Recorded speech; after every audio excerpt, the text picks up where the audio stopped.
load when I just got a bunch of notifications. People are following me on Blue Sky. Okay, hello. So today, my brain is not in the streaming mood. As you can probably tell, I'm a bit tired today. But yeah, so today we are starting Turn About for the Ages, which is the last Ace Attorney case we have to complete. And I think this case takes place directly after the last case, which was a pretty fun case. The last case being a Turnabout Forsaken. So yeah. Actually, I want to have a look at the achievements for this case. Actually, so there's one for completing it, and then there's one for. We didn't actually talk to Emma about how our study's going abroad, because I forgot to press T, which is the one where you talk to the people that are following you around. And I forgot to examine the teapot when we were playing Turnabout Legacy as Miles, and I examined it as Gregory. So I examined the side gate twice to see a familiar face, and for seeing the worst thing possible to Eustace during his Minecraft match in this one. Okay, so we have two achievements to get this. Well, three achievements potentially. Well, we know that we'll definitely get at least one of them, and then the other two are maybe, if I actually remember. Oh yeah. Video essay of the week is why Phoenix Wright is at his best in Apollo Justice by Cole the Fat Guy. I find Phoenix to be a really kind of interesting character because in Apollo Justice, because he's very it's like he's controlling more of the stuff than of the cases and stuff than we expect him to be. I wouldn't say he's full blown manipulative, but because to me manipulative is has a kind of very sinister connotation to it, when that's not what I mean. Just kind of a control. It's just kind of a controlling, I guess. It just kind of controls everything pretty much in Apollo Justice, and it's just there's such a vast contrast between when we meet him in Apollo Justice and then how he is in Dual Destinies and Spirit of Justice and the Phoenix Wright trilogy. You know, I would suggest going and watching that video because it is a pretty good video. Anyways, let's get into Turnabout for the Ages. Okay, let's go. Can't believe we're in the last Ace Attorney case already. Because technically we have we're the committee. Technically we have one more game left, but it hasn't been played over to PC. I know that's got this statue. Oh. Okay, we're still at the big building. And I'll talk about last game. I'm sorry, what the fuck was that? I'm sorry. Huh? Just a massive fucking eye. And then there's a kid.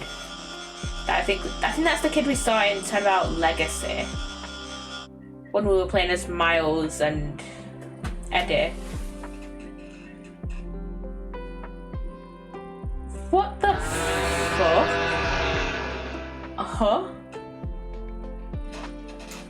Is that supposed to be a life-sized version of the fucking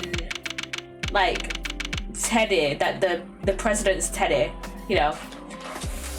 Okay, back to what I was talking about. We technically do have one more game left, and that's Professor Layton versus Phoenix Wright, but that hasn't been ported to Steam yet, and I don't want to buy it from CEX or wherever they'll have it, or Amazon or whatever. and then also buy a capture card just to stream that. And I also don't want to emulate it because I don't trust myself to emulate shit. So I just want to wait until they come out with the official one on Steam. So yeah, if they come out with an official one. I don't know what level 5 is up to with all that shit, so yeah. Okay, we're here with Kay, Lotta, and Miles, obviously. And there's a police guard in the corner there. So what's next for the great Miles Edgeworth, huh? Wait, you are serious about not being a prosecutor no more, ain't you? Yeah, I am. Is he gonna go? Okay, wait. We know he is gonna go back to being a prosecutor eventually, because he becomes chief prosecutor in Your Destinies. When we meet him again in the Cosmic Turnabout, I think. We either meet him again in the Cosmic Turnabout or Turnabout for the Ages. Not Turnabout for the Ages. Turnabout for Tomorrow. So we know this is what happens when you play games like slightly out of order. By the way. But yeah, we know that he definitely does end up being a prosecutor again at some point. Okay, no longer a prosecutor. It's hard to believe, and yet I can't stop thinking about what Mr. the Killer said. Oh shit, yeah. Me either. I forgot what he said. Congratulations on another case solved. Yeah, I can't truly say it's been fully solved, can you? This isn't over. We still don't know who the mysterious figure in the red raincoat at God Lake was, or who really wrote that letter. We've been dancing to somebody else's tune this whole time, but please. I still can't let it go, huh? You're like a dog with a dang bone. Both of y'all are. Well, I've got me some reporting to do, so reporting to do, so I'll catch you all some other time, I guess. Wow, you have a new story to chase already? You trying to patronize me, girlie? You bet I got new stories. More you can shake a stick at. A good reporter always has 3 or 4 leads bubbling away in the old scoop pile. Somebody, please. Whoa, what now? That's Penny Nichols from Turnabout Samurai. Please, you have to help me. Huh? Do I know her? Yes, you know her. What's the matter? Has something happened? There's a body. It looks almost like a monster might have... Monster? Well, I'll be. Anybody else for the sweet, sweet smell of old scoop soup? Yes. This way, hurry! Okay. Doing a lot of runs. What's happened now? What indeed? I suppose there's only one way to find out. Look at her and her damn camera. Jesus Christ. Okay. What is it, Penny? Huh? These look like... Yep, footprints. This right here is photo footprints? But how big would a creature have to be to leave prints like that? Mr. Edgeworth, look. Oh. That's the president of Shankar. There's Shilong Lang. What's he doing here? Wait, the guy on the floor, that's... No. That's the president of Shankar. Dijun Wang, the president of Shankar. Okay, Lang looks pissed. Kind of rightfully so, the president of his own country has been murdered. Agent Lang, Mr. Prosecutor, how did you get here so quick? What is going on here? Huh? You don't think that's exactly what I'm trying to figure out myself? Can't blame him for being on the edge, I suppose. The leader of his country is dead. Speaking of which, the body is lying inside one of the footprints. What on earth happened to him? Monster? Monster? What the heck else do you want me to say, huh? Them right there is monster prints, mister. That big old Taurosaurus done stomped right through it. I ain't never seen sure or nothing. What? I suppose you mean you are sure? This right here is the scoop to scoop up all the other scoops and bury them 10 feet deep. Oh yeah, our president is dead. Man trampled by giant monster. They'll lead with that. We never paper from here to Honolulu. Ridiculous. There's no such thing as monsters. Wait. The honor is all mine, Mr. Edgeworth. I am Di Jun Wang. Your efforts on behalf of Zheng Fa have not gone unnoticed. You averted something of a crisis. You're the assassin we've been looking for? In a sense, yes. A certain someone did indeed hire me to carry out a contract. And that contract did indeed specify that I was to assassinate President Wang. Did he finally manage to... Did you discover the body? Yeah, that is I... What are you doing, Agent Lang? Lang Shi says, begin at the beginning, with the first person to arrive at the scene. Is he gonna immediately arrest Penny for the murder of the president? She just discovered the body. Well, did you really just discover the body? Okay, he's not thinking this through. Like, yeah, the president of his own country has been murdered, but, like, don't go suspecting every single person. Yeah. Hey, go easy on her. Can't you see she's scared? I don't think he's in the mood to go easy on anybody. Nobody's getting it easy today. Do you have any idea who that is lying dead over there? That's President Wang, the leader of Zheng Fa. Please, Agent Lang, you don't seem his usual self. In more ways than one, in fact. When we first met, you had more underlings than I could count, and you were known for your unrivaled arrest rate and your cool head under pressure. Now the underlings are gone, and you've forgotten the fundamentals of police work. What happened? What did you just say? Shouldn't you be looking over the scene instead of accusing the first person you run into? Yeah, exactly! Or is it me who's forgotten the fundamentals? I don't need you to tell me how to do my job. I was just about to get started. Good. That seems to have calmed him down a little. We should take a look around too, Mr. Edgeworth. Yeah, I think we should. At least until the police arrive. I'm not strictly supposed to conduct investigations anymore. Don't nobody need to do no looking around. I done told y'all who did this. It was Torosaurus. Oh, my name ain't Lotta Hart. Lotta? No dinosaur did this. Dinosaurs don't exist in Ace Attorney. No. Who did this? What did this? Yeah, that. I mean, the only time we've come close to having monsters in Ace Attorney was in the monstrous turnabout in Dual Destinies. And even then it was like some sort of like possession spirit channel thing, I don't remember. What Damien Tenma was like somewhat possessed. And then it was like turned out to be a whole like a wrestling thing. I don't remember the whole context of the monstrous turnabout. That was a fucking while ago. Anyways, I ain't quite finished. We have an investigation to be getting on with. Step aside, please. You can't order me around no more, mister. You step out of my danged ways, more like it.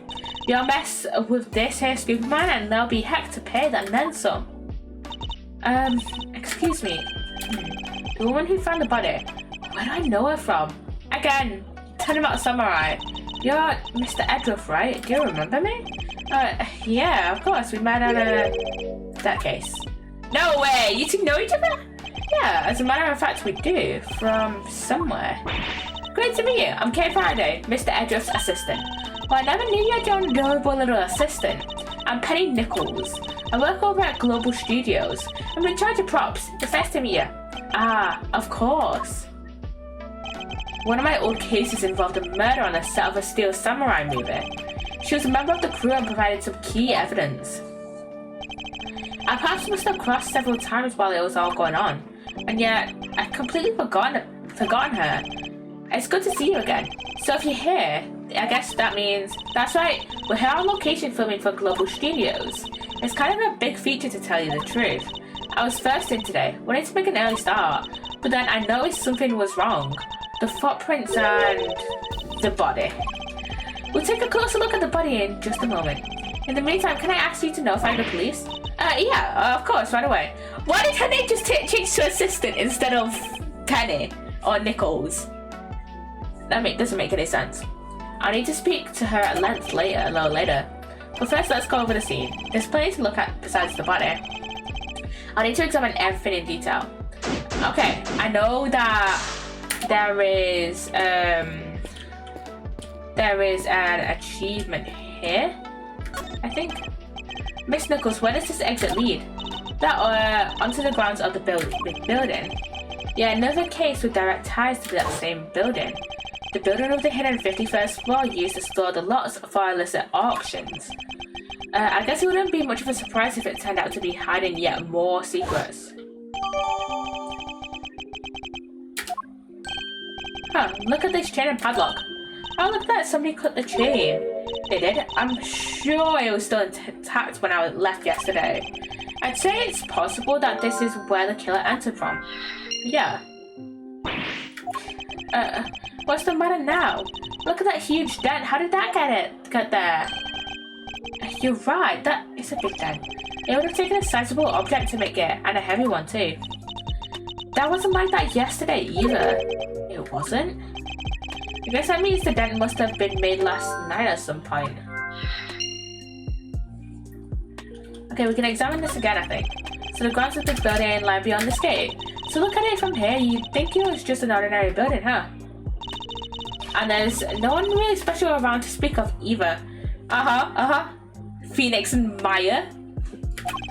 Well, no one from our current vantage point at any rate. Yeah, true. Anyway, we don't have any time to ponder such things. We need to investigate this entire lot. Okay, let's investigate the body. That's place number 1, I guess. It really is him, huh? It certainly appears to be the same man we met only a few days ago. Wait, are you telling me that this entire game, the Detective Prosecutor's Gambit, takes place over the course of a few days?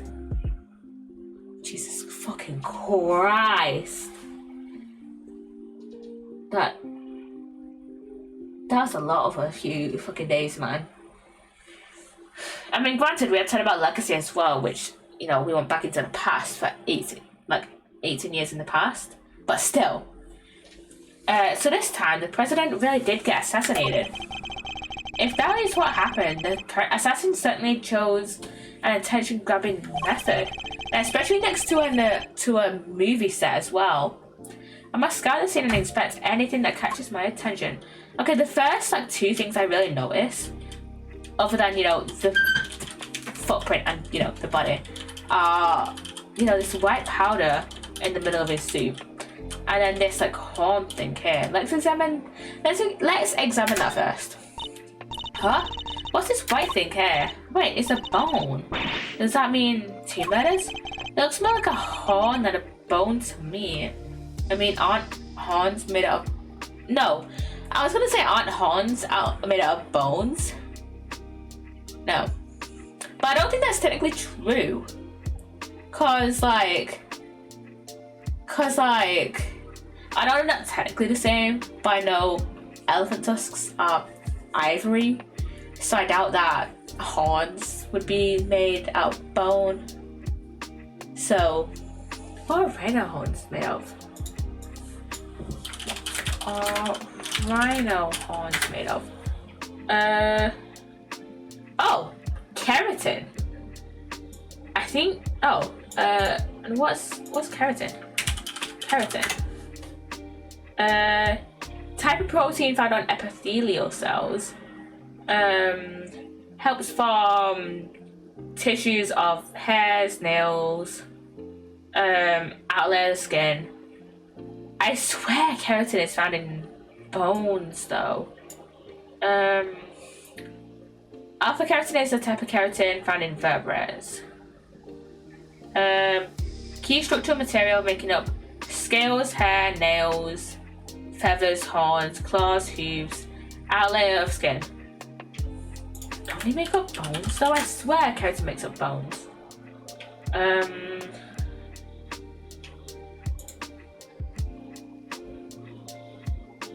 Oh, they're not made of bones. Bones aren't made of keratin even. Bones made of collagen, apparently. Okay.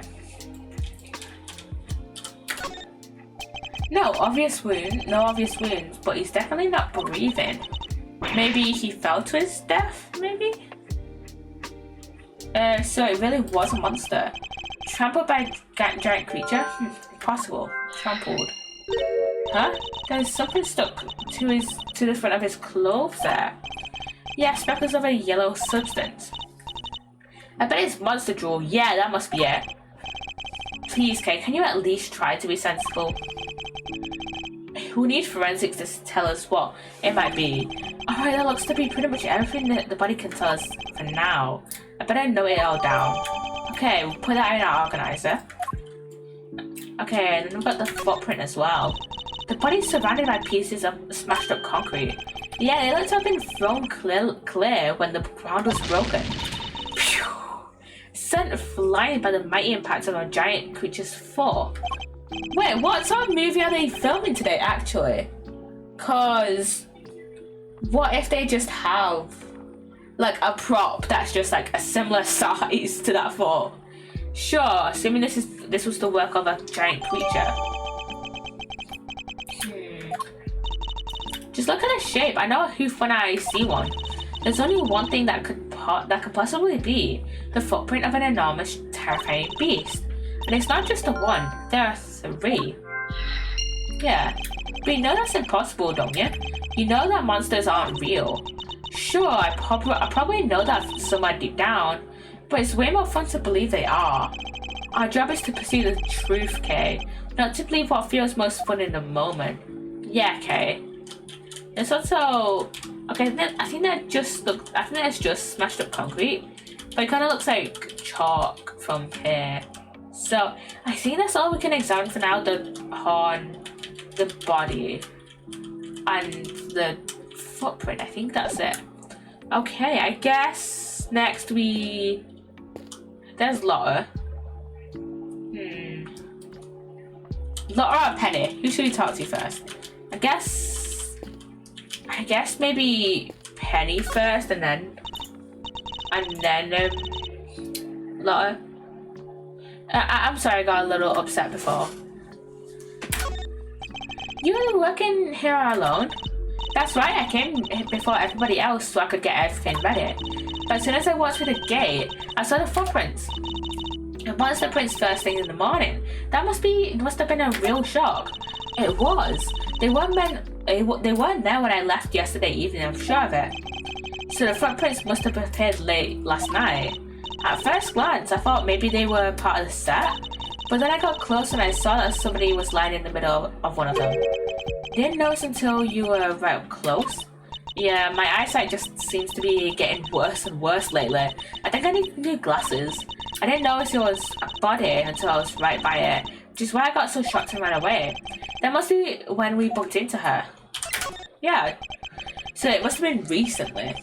Like as in she must have noticed the body right as we were coming out of the building, and then we had our little chit chat with Lotta, and then she comes running out, and he's like, "There's a fucking body here," and we go investigate. See, shooting a movie, it wouldn't happen to be a Steel Samurai movie, would it? Nope. Oh, disappointed. This was a creature feature. You know the Torosaurus movies, right? That's what Lotta mentioned. I'm afraid not. You have to forgive Mr. Edra if he only cares about the Steel Samurai. That's not... Yeah, that's alright. Not everybody's a fan, but they soon will be. He's back after 12 years of silence. The big bad bull himself, Torosaurus. It's the first Torosaurus movie in a long time, so the crew is super excited about it. And parts of it are set up here at the big building, so we've been shooting on location. That explains what we saw yesterday. What's happening here? What's going on with the building? Just stay calm and talk to me, kid. Cut! I'm so sorry, we're shooting a movie, could you, That must be what they were filming.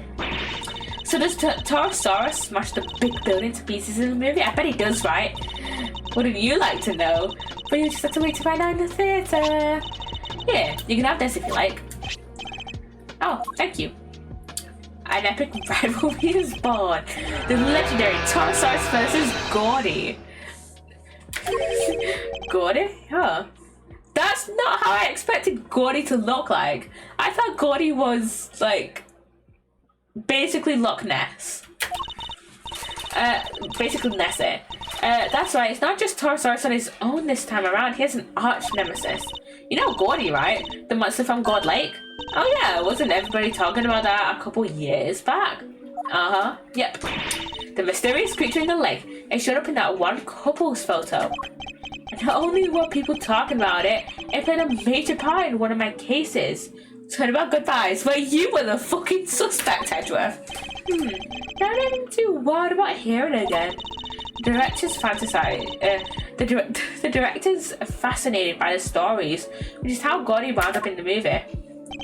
I don't know behind the times, but better late than never, I suppose. Just wait till you see those two legends tearing into each other on the big screen. Okay, we've got creature feature flyer. This reminds me of something I've seen already. Ah, shit.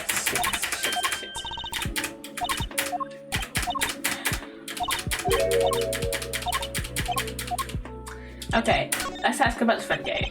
I think we need to learn a little more about the security situation here on set. Miss Nichols, is the set kept locked overnight? Yeah, we use one of these. A combination locker, so anybody who knows the code can get in and out. And was the locker in place when you arrived this morning? Yep, everything was locked up tight when I got here. Who knows the combination lock? Oh, the producer, the director, the crew, the actors. Basically everybody who's working on the movie. So any member of the cast or crew could have opened the lock and entered. Okay. The inside thing we could talk to her about. Let's talk to Lotta now, because she knows about the Ptosaurus stuff and we can't leave. What is it now? Can't you see I'm busy? Girl needs room to work, you know. Why are you so obsessed with the idea that this is a monster attack?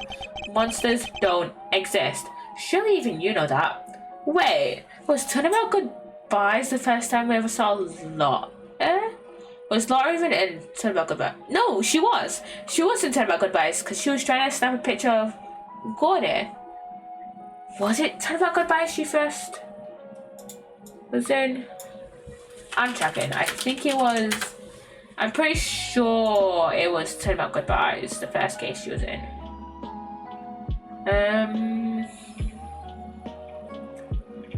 I'm pretty sure it was. Cause then the next time she appeared was Reunion and Turnabout. Yeah, debut episode, Turnabout Goodbyes. Okay. What did you don't know what the heck you're talking about. Again, you gotta remember she was investigating Gordy when you first met. Ptosaurus is real, dang. Yeah, I know that for a fact. Oh, because you watched some movies I released over 12 years ago. Come on, Lotta, you know better. For a fact, how is that possible? Exactly. Because I didn't see him. Yeah, and what happened when you said you saw Gordy? What? You saw Ptosaurus? Where? How? It would be on international news if Ptosaurus was real. Heck yeah, I seen him, the big bad bull himself, right there in front of me. Again, I was up on the 51 over there, that big building just yesterday, right? Gathering materials for your story on the underground auction. Yeah, we remember. Well, ain't you just a Mr. Memory Man? That's right, I didn't see him right when I took that photo. The person in the red raincoat, Mr. Ringo, right? Mr. Ringo, right? Yep. And y'all see that blind right there next to the little Miss Redcoat? Well, guess who was on the other side of it at that very moment? That's right, Ptosaurus. Again, because they were filming. There's nothing there. Well, I can't really capture every dang thing. That was just a little too far away, that's all. But I've seen it, alright. Boy, I did. Did I? Ptosaurus' big old eyes staring right at me, peeking right through it in at the window. So that's what we saw. A window-peeking monster. I don't believe her, somehow.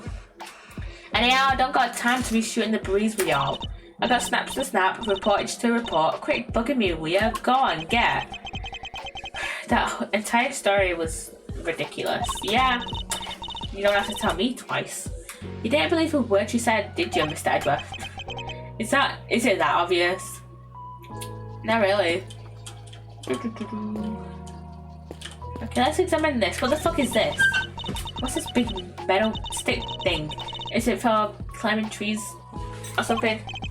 No, it's a camera crane. It's used for filming from an elevated viewpoint.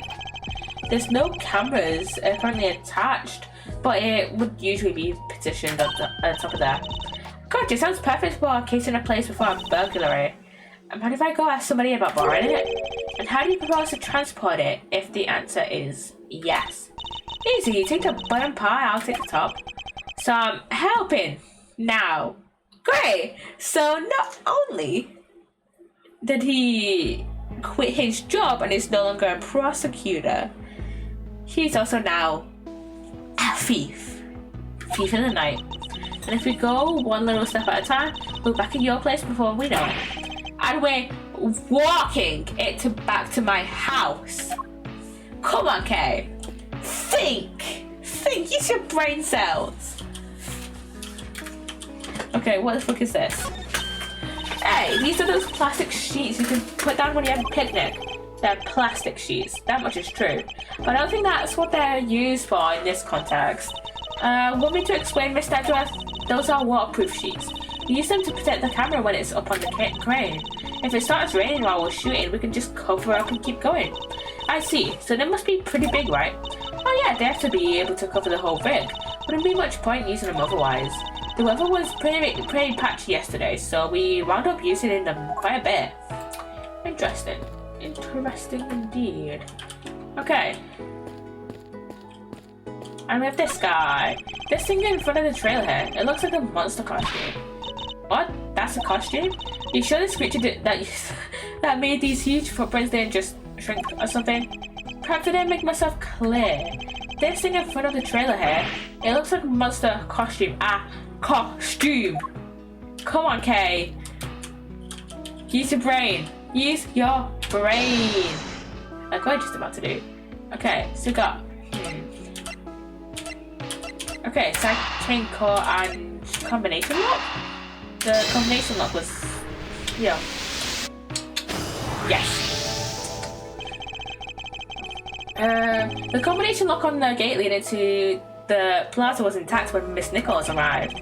The lock on the gate leading out to the side of the big building has been cut. What does this tell us? Is it that the killer used the side gate? Precisely, and it tells us something else important too. Namely that our culprit didn't know the number for the combination lock, so they didn't, work on the film set. You're right, it would have been way easier to come in that way if they did. But instead they chose the classic thief's route, the lesser known side entrance. This is no run-of-the-mill criminal, Mr. Edgeworth. We need to know our wits about us. I'm not sure we should be excited by that fact, Kay. Anyway, we know that everybody who working on the movie knew the combination, from Penny herself. Which makes it likely that our culprit wasn't a member of the cast or crew.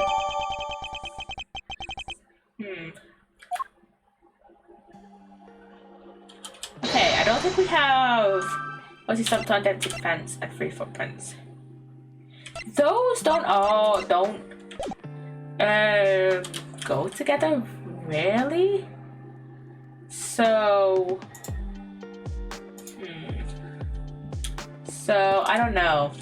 You good there? You good there? You good there, Lang? Scan the scene, inspect everything.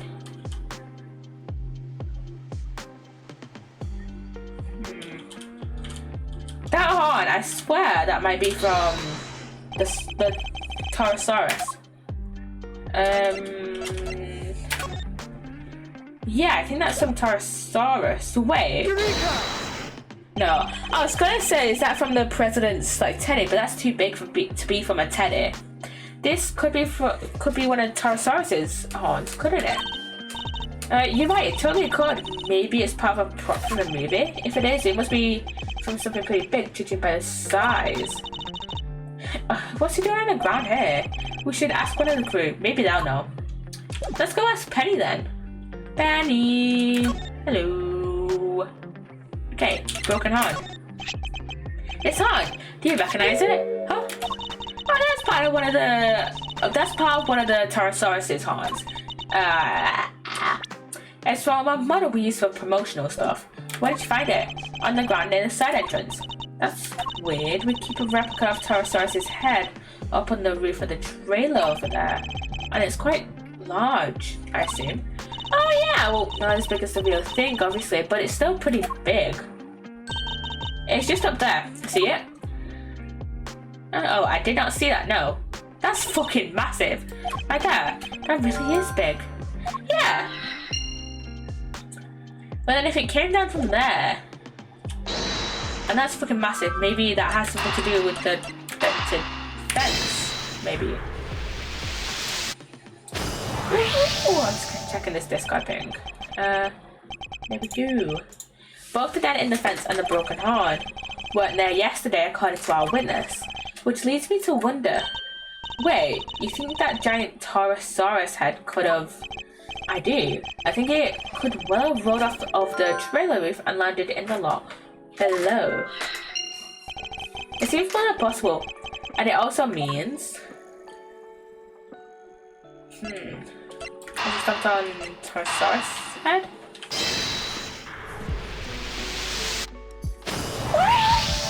Ooh. There's no sign of a murder weapon anywhere. Oh yeah, there isn't.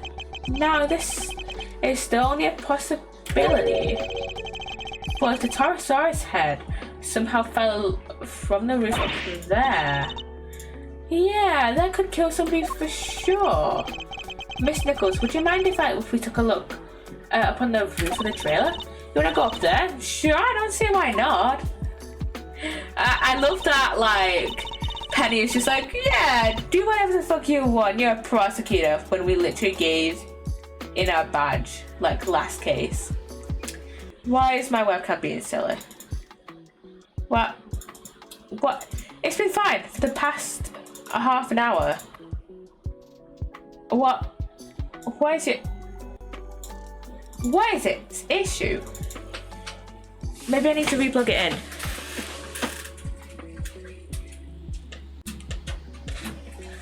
Maybe that's the issue. Will you be fine? Okay, it'll be fine. Knock yourselves out. Oh, but don't do that literally. The steps can be kind of slippery. Okay, let's go up then. Actually, would you mind coming up there with us? Oh, sure, after you. Okay. So this is the mighty Taurosaurus. Huh? It looks different from before. Hey, he's way cooler on the flyer. What's with the weird nose ring on the model? Oh, I forgot. We two aren't Taurosaurus fans. This is the original Taurosaurus design from 12 years back. Huh? So, what's the one on the flyer? That's the all-new Taurosaurus. They gave him a makeover specifically for the movie. It looks so much more contemporary now, don't you think? A makeover? He's totally different! This one's is just a cow. Well, he is just a cow. At least he was originally based on a cow. He's a monstrosity. Monstrosity? Yeah, the cow. Man's best friend. Reimagined as a terrifying monster. It totally makes you think about our whole relationship with nature, right? That was the original concept. I think the concept might be a little lost on me. Me too, I'm afraid. I must scout the scene and inspect anything that catches my attention.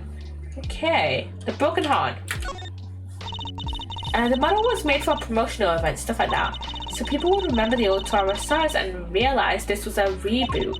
Yeah, he does look different. People might not get it otherwise. And just as we thought, his horn is broken. So the model really is what killed the president? I think it's a distinct possibility.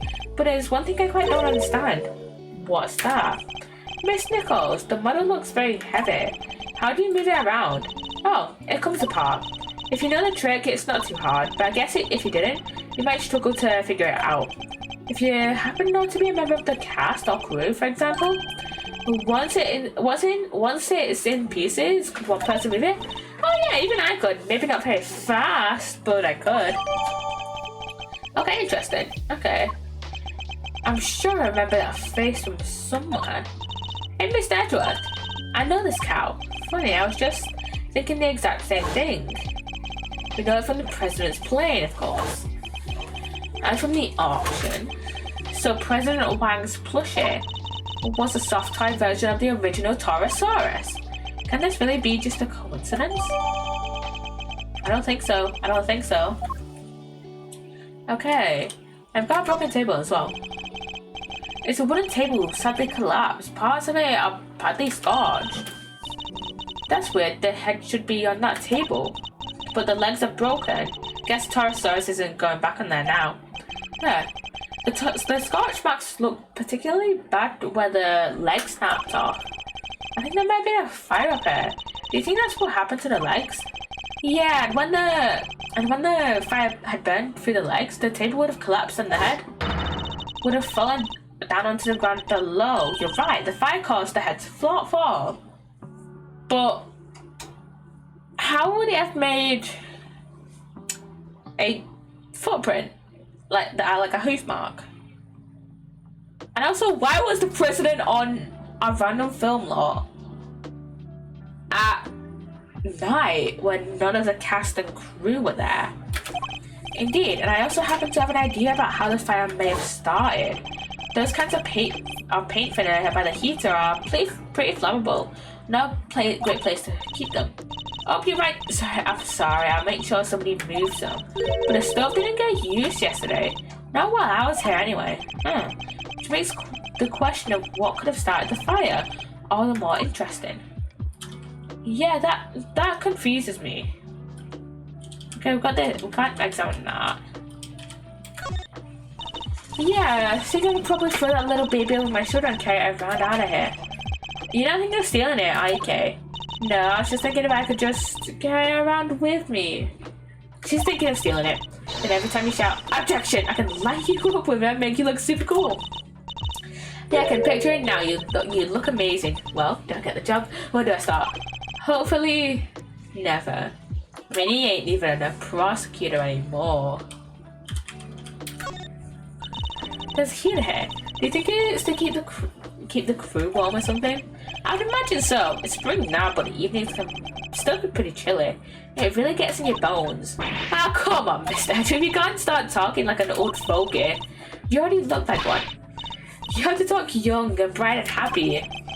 You may have noticed, Kay, but that's not exactly my style. Yeah, exactly. He's an old geezer. These look like cancer paint thinner. I guess they were being used by the prop department. Look at the ground around them, Mr. Edward. It's all burned. Indeed, as is the blue sheet underneath and the nearby newspaper and the outside of the cans. Wait, do you think the Taurosaurus head can breathe fire? Now this old guy doesn't look like the fire-breathing type. That's not even possible, let alone likely. Still, the fire was started somehow. Yeah. Let's go back. Let's maybe talk to Lang. Hello, Lang. So, Mr. Prosecutor, we meet again. Yeah, we saw you at the detention center the other day, too. You had some business to take care of, I take it, Agent Lang. You can say that. Nothing that need concern you, though. Yeah, you really have a habit of showing up in the wrong place at the wrong time. You're a bad penny, a bad omen, and a bad smell rolled into one. Just stay out of my way, okay? I've got a president to avenge. I understand why he's kind of pissy. You were already at the scene when we got here. Why? What were you doing here in the area? What am I, a suspect? You might be. Look, I heard a scream and came running, okay? Guess it was our friend from the crew. That makes sense, so he would have just got here before us. Before... I'm guessing what happened is that Penny screams. She goes to run off, and then like almost soon after, almost soon after she runs out of the law, Lang comes in through the side entrance, and then we go in and we see Lang obviously there. Came in from that gate over there. Somebody already got rid of the lock for me. Yeah, not completely. I can still see on the floor there. Perhaps I should take a closer look. When I got here, I saw a movie girl running out of the other gate. Ah, okay. Yeah, just like I said. In other words, he arrived right around the same time we did. So he had business here at the big building? Something like that. A date with destiny, let's call it. He was similarly enigmatic when we saw him at the detention center. Let me guess, you're a huge Creature Feature fan, so you came to see them filming the Torosaurus movie?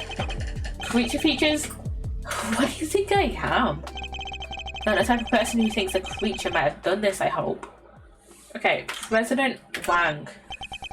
I'm sorry about the president. You have my deepest condolences. Thanks, he was a great man. Shengfao will be lost without him. You and he were close, correct? It all started when he hired my father. That was our big break. Our family kept him safe. That was our most important duty and our most sacred. He gave my father medal after medal. They had to come up with new ones just for him. In the end, there were no more medals to give, so he made us the keepers of his last will and testament. Those medals, that duty, they're our greatest pride, our family jewels. Never thought we'd be unsailing that will so soon. Wow, it sounds like your family and the president were super close. But wait, when that whole thing happened back at the lake, you weren't with the president then, right? What? Look, a lot happened, okay? This was all 12 years ago or more. My father and the president being friends, our family being the ones who kept him safe. He just changed one day. It was like he became a different person. Now he doesn't trust the police one bit. I wonder what happened 12 years ago. But regardless of what happened, I still respected him. Shengfao may not be a big country, but he held that place together. Damn it, what was his security detail thinking? I imagine you've already contacted the embassy? Of course I have, and the government, and my family. They'll be going crazy right now, thinking about what needs to happen with that will. And things will be getting crazy here soon too. Those bodyguards will be all over the place. If you're not a fan of trouble, I'd leave before they get here. Look, Mr. Prosecutor, these days I'm a one-man outfit and a lone wolf. They won't be letting me lead this investigation, which sucks because I actually really like Lang. Like when we first met him, I was like, this guy is kind of a weirdo. But now it's like, you're not gonna let Lang lead the investigation. Like out of all of the detectives we met, he seems like the most competent. Cause we have Gumshoe. Even though I do love Gumshoe, he's not the greatest detective. Like, sure he tries his best, but again, he's not the greatest. Again, Meekins, he tries his best, but he's not great. And then we have Emma, who probably is like one of the like if we're gonna talk top 3 here, it's gonna be probably Lang, Emma, and then Gumshoe probably. I can't think of any other detectives. But yeah, it's gonna be like Lang, Emma, and Gumshoe. The only members of the police, I'm just generalizing to police members rather than actual detectives. The only like members of police that are actual characters would be that we've like met would be Lang, a detective, is Interpol. Emma, forensics and detective and apologist turned forensic investigator. And then we have Gumshoe, detective. Meekins, who I think he was a detective demoted to like security in the like watching over the evidence room, I think. And then there's Maggie, who was a police officer, got fired, started working at Tribune, got fired, I quit or whatever, and then became the security at the prosecutor's office, and then got fired for losing the security key. You know, she's such a, you know, what's the word? She's just unlucky. But yeah, Lang is like the most competent, like probably the most competent person to put on this case. I mean, granted, out of all the detectives I've just listed, he would be the only one to be put on this case, because this is an international case now, because, you know, it was the president of Zhengfa murdered in Japan. So he would be the only one to be put on this case. Plus it makes sense also because he's also from Zhengfa, so yeah. But I've still got, so he's like familiar with Zhengfa laws. But I've still got fangs, and I can still bite back. I'll find whoever did this, and I won't let you or anybody else get in my way. We're with you, we'll find whoever did this. Alright, I'm done here. I found out what I need to know for now. And what might that be? What might that be, I wonder? Huh? There's a kid. Oh yeah, this is one of the kid that was working with Penny.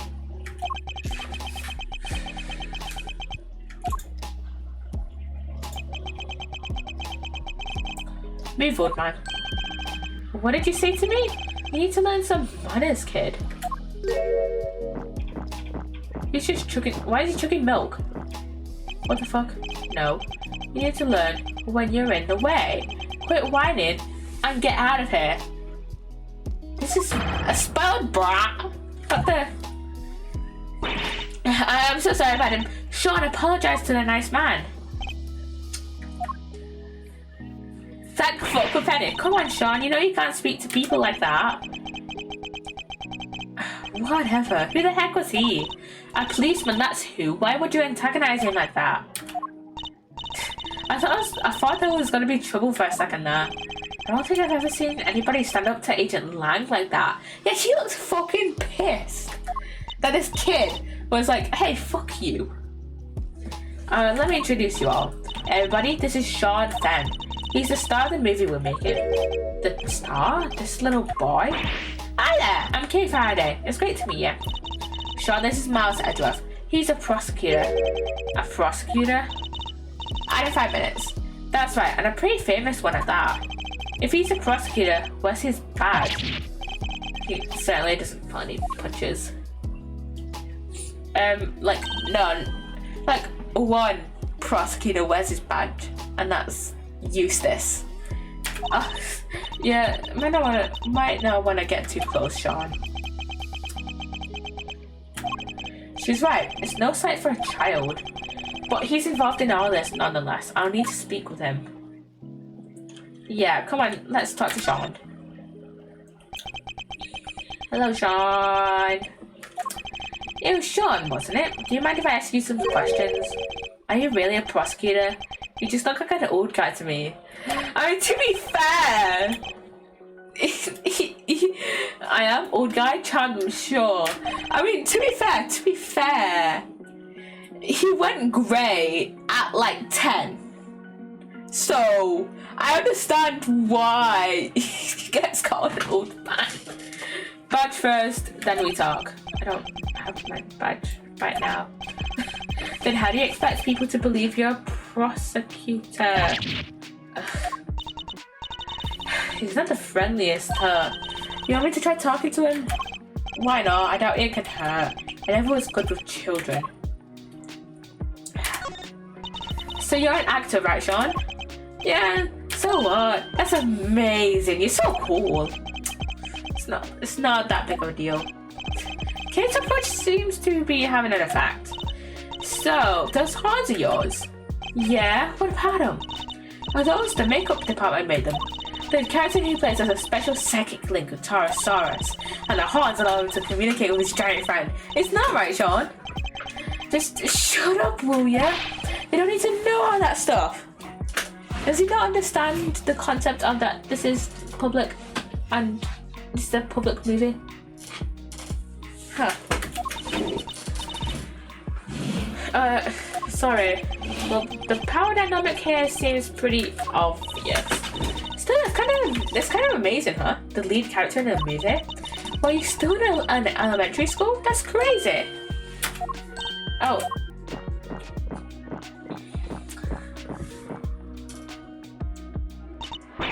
Sean's actually 13. He just looks a little younger. What? But look at him, he's so little and cute. And the backpack, I just thought the backpack's part of his costume. He's playing a role, remember? Yeah, I guess he is her, but he's kind of smart, you have to admit.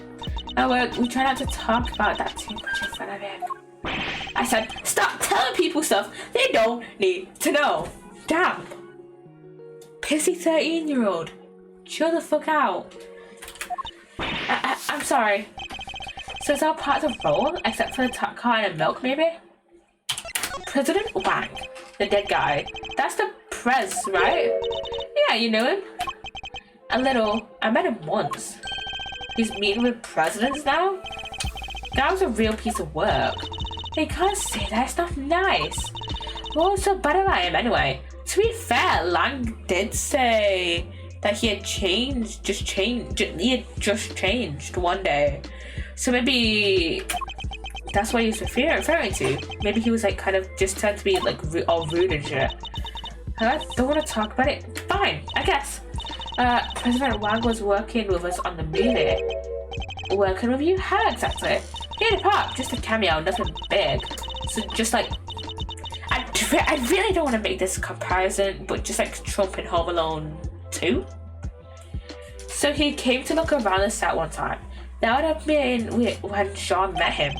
When I put the president in your movie, we heard he was a huge fan of the original Taurosaurus, so the studio offered him a little role. They figured it would be good PR. Last thing I need is amateurs on my set. I told you before, Sean, you can't talk about people like that. And I told you to shut your mouth. I guess he's not too thrilled about the idea of performing alongside non-professionals.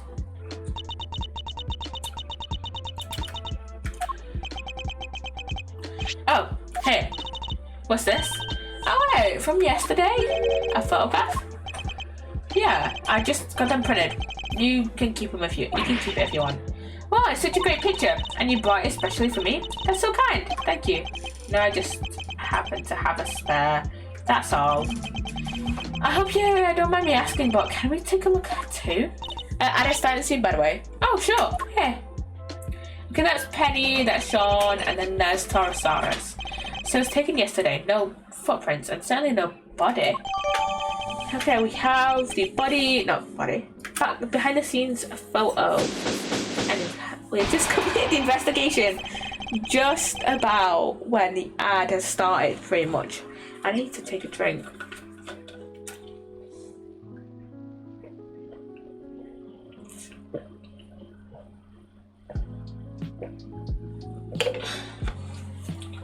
I have a Discord pin that I need to check. Okay, there we go. Okay, so in this part we have two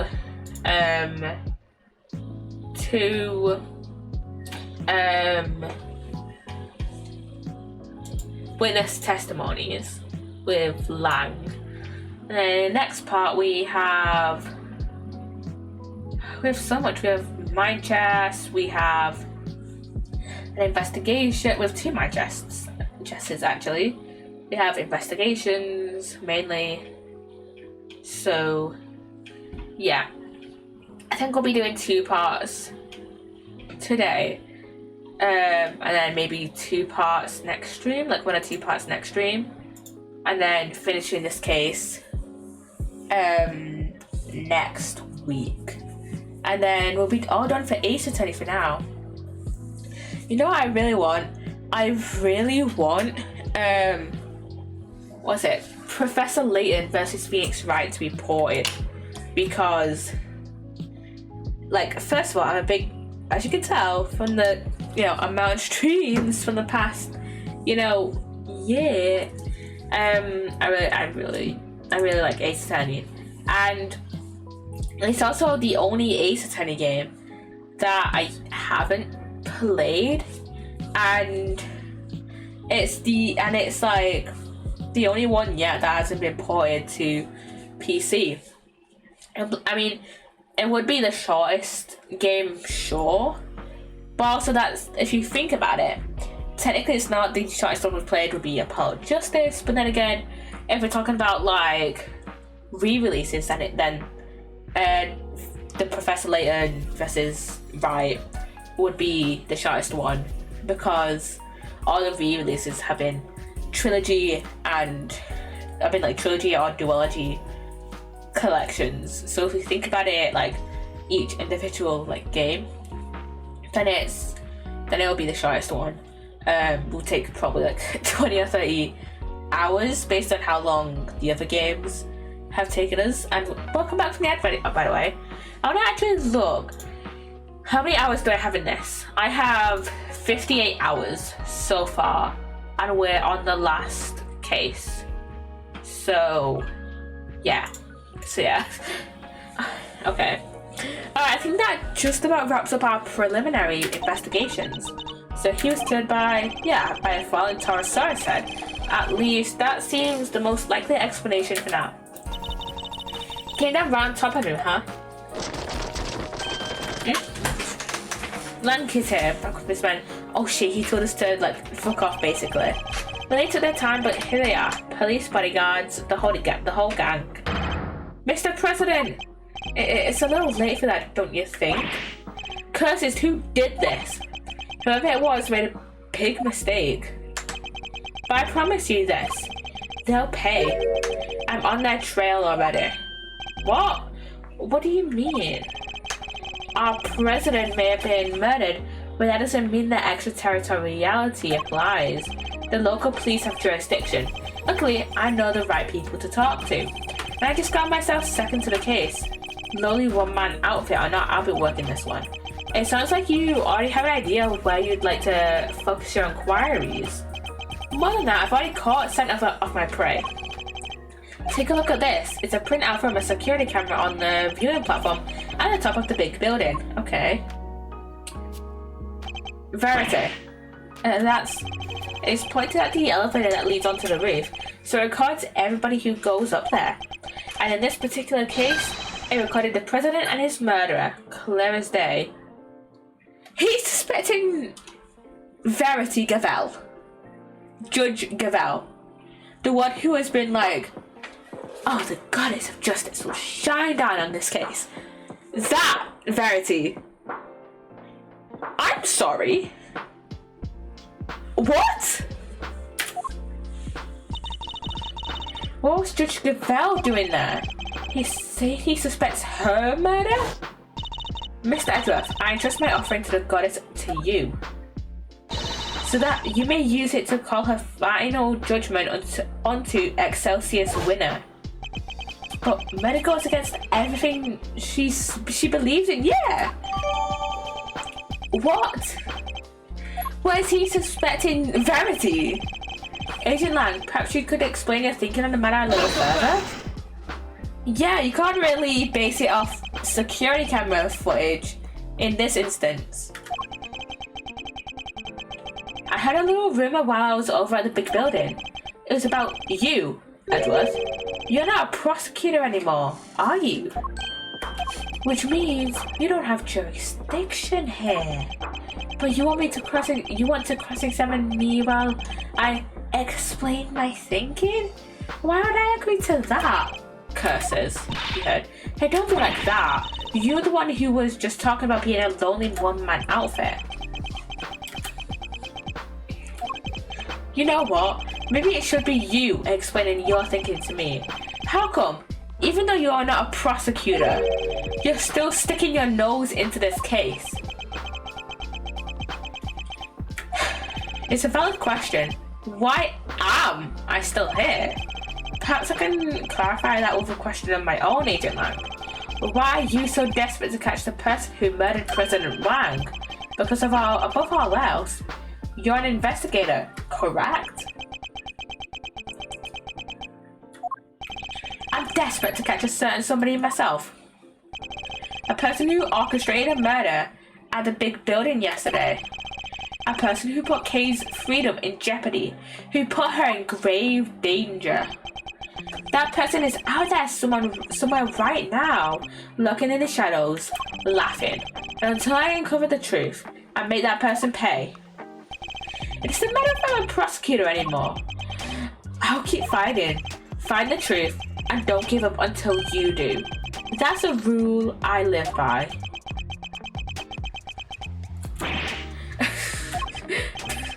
You may have to look like a smart guy, but you're a fool, just like the rest of us. A fool? How dare you? That was just what I needed to hear. Fine, you're in. I've lost my minions and you've lost your fancy title, but it seems neither of us is prepared to give up on this investigation. Now, seeing as we're both so stubborn, how about we go head to head and thrash out the details? I'll be honored. But be warned, I won't be going easy on you. I didn't expect it. This is case 5. I have an assassin to catch. So do we. And not even you're going to get in the way of that.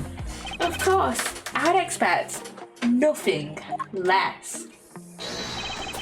Let me show you the truth I tore from this case with my bare fangs.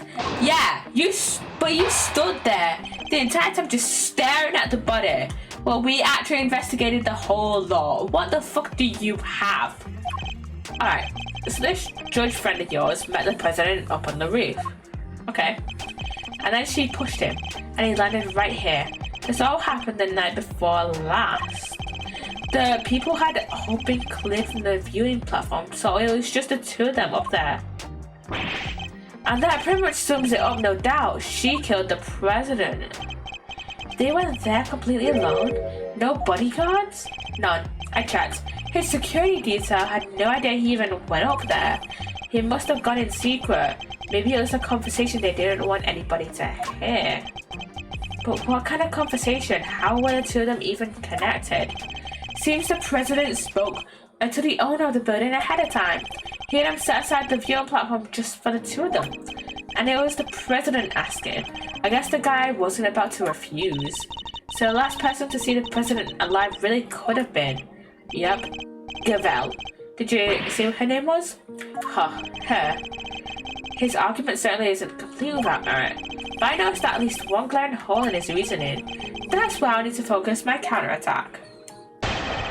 Okay, why I suspect Gavelle. Yeah, up on the roof. He landed right here. This all happened the night before last. But we have the picture from yesterday with no body. Objection!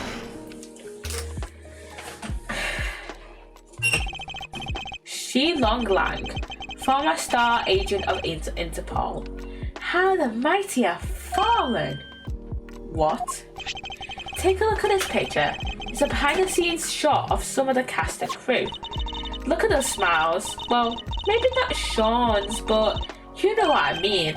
And it was taken only yesterday. What? If Judge Gavelle really did kill President Wang the night before last, the body would have been clearly visible in the background of this picture. What? Perhaps you should have taken a little more time to speak with those involved. After all, thorough witness interviews form the basis of any good investigation, as you should know. Ha! I don't even think I've ever seen you so happy, Mr. Edgeworth. You really do backing your opponent into a corner, huh? Fine, you got me. I must say it's been a while. I almost missed this. Perhaps you could, if you try to stay a little calmer while you're conducting your investigations in future. Don't push your luck, Edgeworth. Long, she says. The righteous anger of a wolf lasts 100 years. I won't be calming down anytime soon. Not until we've caught the president's killer. I want the same thing. We all do. Nonetheless, the body appeared last night. You have to accept that now. And there's one other thing you'll need to accept. The president didn't die from a fall. That's why he was crushed by the fallen head of a giant monster. The incident occurred here on the movie set, not at the top of the big building. Says you, but that's just your theory, not all. And I'm about to just give up my own because of it. But it literally can't have happened the night before last. We just proved that with this picture. Did you?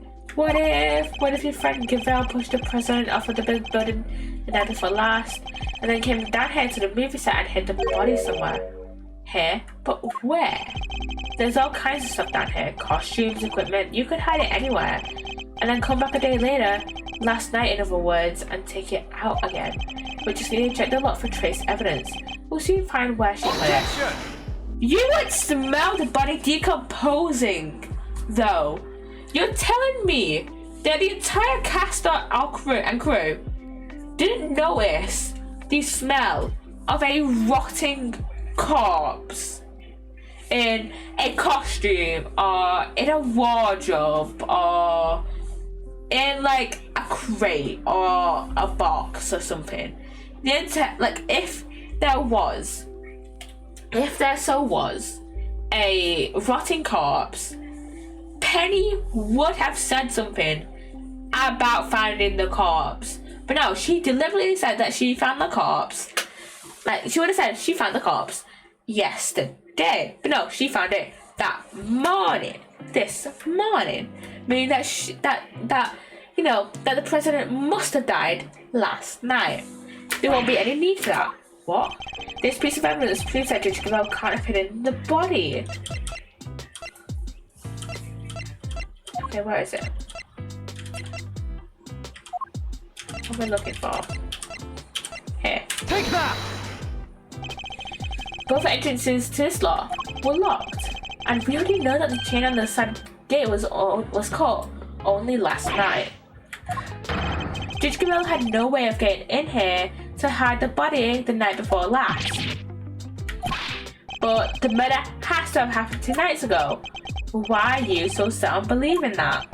Because if you remember, that picture was a printout from a video, and there was more. There's footage from a few dozen minutes after your friend went up on the route with the president. It shows her heading back into the elevator alone. So fucking what? You know what there's no footage of? The president himself leaving the room. There's no other way he could have gotten down from the top of a building that high, unless he was pushed by Gavelle. You see, the president was never observed returning from the viewing platform? Yeah, the camera was pointed on the elevator door the whole time. If anybody else had come up and down, it would have been on that tape. In other words, the presence of the camera ensured that nobody could have left unnoticed. I see. That's not good news for Judge Gavelle. But what about hiding in the 51st floor? Vanishing from a rooftop hundreds of feet in the air? Yeah, that's a tricky one, alright. Indeed, even the Yeta Gavrazu can't actually fly.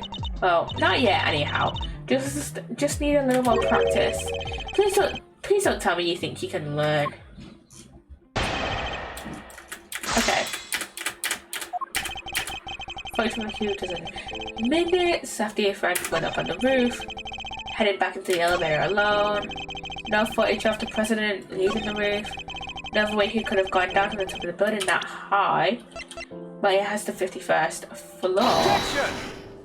That's hidden with the trap door. Actually, there was another way. Apart from the elevator? What do you mean? You're not about to tell me he flew. He didn't need to.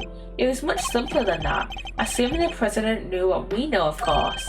Namely, that the big building has a hidden 51st floor. What? That's right, a hidden floor with a hidden entrance on the rooftop. If he left that way, he wouldn't have needed to ride the elevator. What? But you said it was hidden, right? That it was a secret? How would the president even know about it? It's an interesting question, and one I don't have an answer to just yet. For now, this is just a theory. So, what are we talking about exactly? What is this hidden floor of yours? Sounds like sounds like this kind of place your ninja friend would happily spend time in. No, I hate it there. Don't make me go back. Unfortunately, Kay's memories of it are far from happy. There's a secret storeroom up there where they kept the lots for an underground auction. The whole solid scheme was uncovered just yesterday. An underground auction? What the heck are you trying to say? That President Wang was involved somehow? I don't have any proof, but I certainly think it's a possibility. Yeah, based on what we've seen of him, he totally seems the type.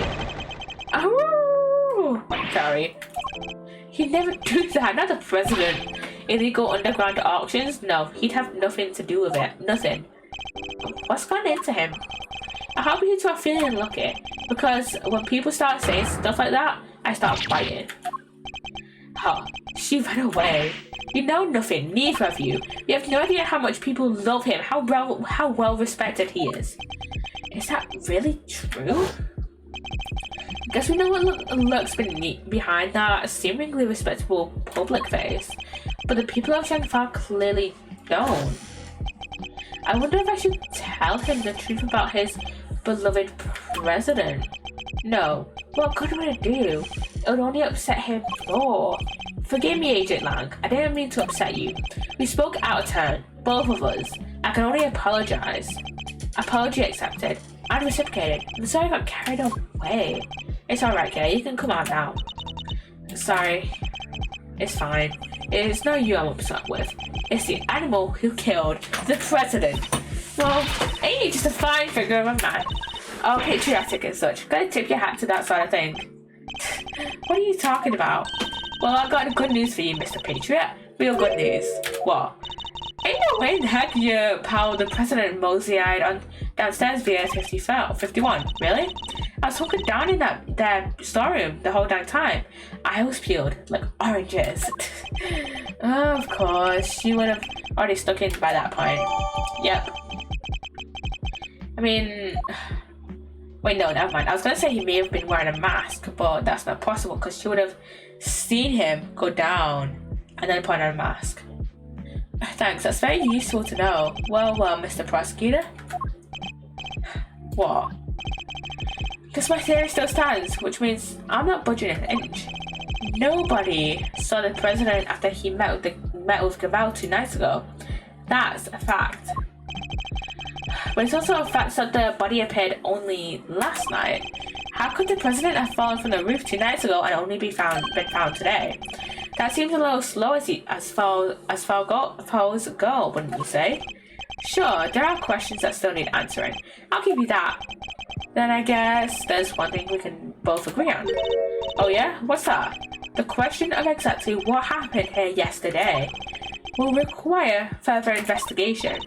Yeah, I guess we all know for sure all we know for sure is that the body and the footprints appeared during the night. Okay, we have a police officer. Agent Lang, we'd like to hand the body off to the coroner if you don't mind. Fine, he's all yours. Just take care of him, okay?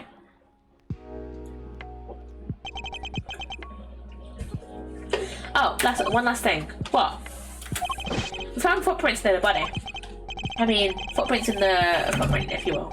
Little ones and the big one. Human footprints in the monster print? Interesting. And what kind of prints? Sir, they're child's footprints. About the size of your average elementary school kid. Sean?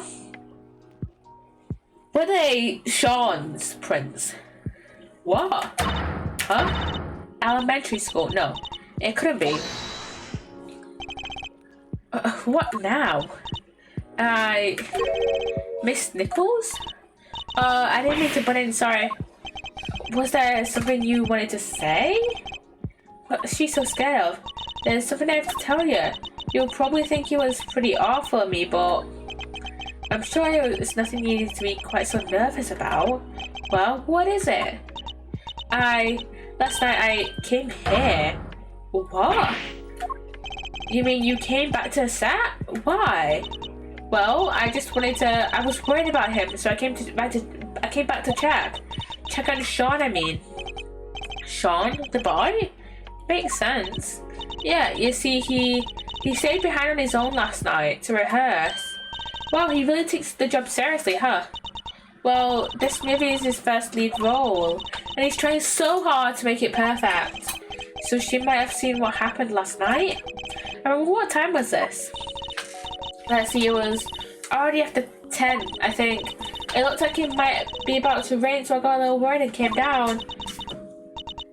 When I got here, well, you saw something, didn't you? Yeah, Sean was there on his own, running his lines. And towering above him, there was this long, like, really, really long neck. Neck? Yeah, skin like an enormous worm. It was like a dinosaur. You know, it is still bugging me. You know, the little, Penny's little name card above her name. It still says assistant instead of Penny or Nichols. It would be Nichols, but yeah, it still pisses me off. Cause like, that's like if we were to put reporter or freelance photographer in Lotta's like name card instead of her. It must be. Gordy, good old Gordy. You don't give me the slap last time, you slimy old lizard, but I got you now. What? Now Gordy's involved too. Yeah, I think he might be.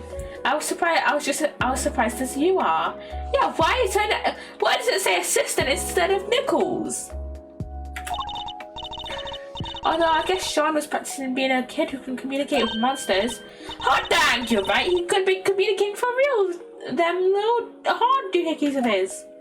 Those were made by the makeup department though. They aren't actual horns, Lotta. Right, but it seemed more like he was kind of looking up and talking right to him. That's gotta be the fucking arm thing that you put the crane thing you put the camera on, isn't it? It's like they were friends. It's pretty weird, right? Down to it, it's weird. We're on a mustache mule. On a mule. How could he cheat on his best monster pal like that? I fear movies and reality might be getting a little mixed up here. And you're absolutely certain that's what you saw? Oh yeah, but only for a moment. I was so shocked I just turned and ran. Well, how about that, Mr. Prosecutor? Another mysterious beast to contend with. Don't tell me you believe in this nonsense, Agent Lang. The monster's angle's neither here nor there, but I think we have a pretty good idea now who we need to speak to next. Young Mr. Fenn. If he really was here last night, then there's a good chance he saw something. My thoughts exactly. The prosecution calls Sean Fenn to the stand. You know, a prosecutor, Lang.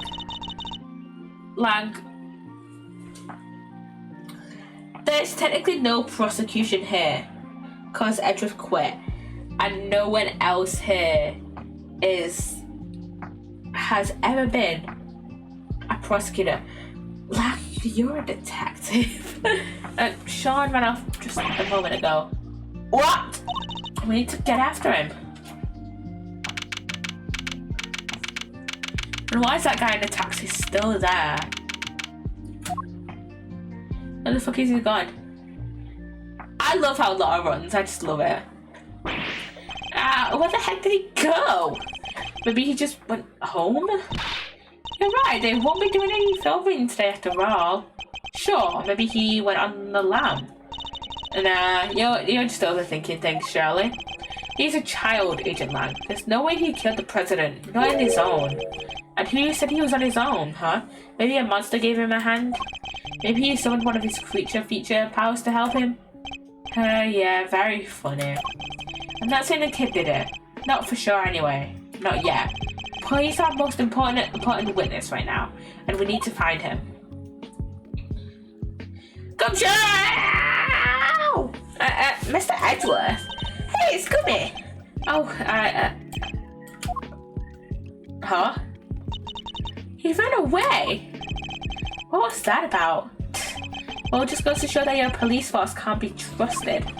He didn't say you intend to continue investigating the president's murder alone? Yeah, so what?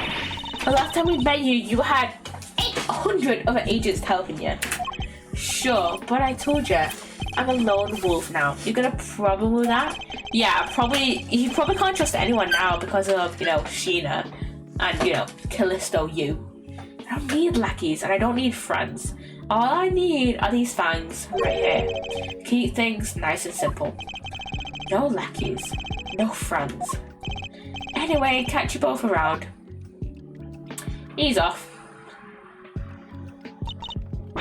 Things just done got interesting. And it sounds like I got my work cut out for me. 2 big beasties on the prowl? Ooh-wee. It's raining scoops if I don't catch at least one. And Shutterbug worthy of the name. I still love how she runs. Wow, this all got kind of complicated, huh? It did. The Taurosaurus footprints were bad enough. Now Gordy? This might as well be a movie. Well then, we better get our monster hunting shoes on. I suppose we had. Huh? Who's that? Huh. That's one of the Agent Lang's old team. I've come across a few of them on previous cases, but this one's on his own.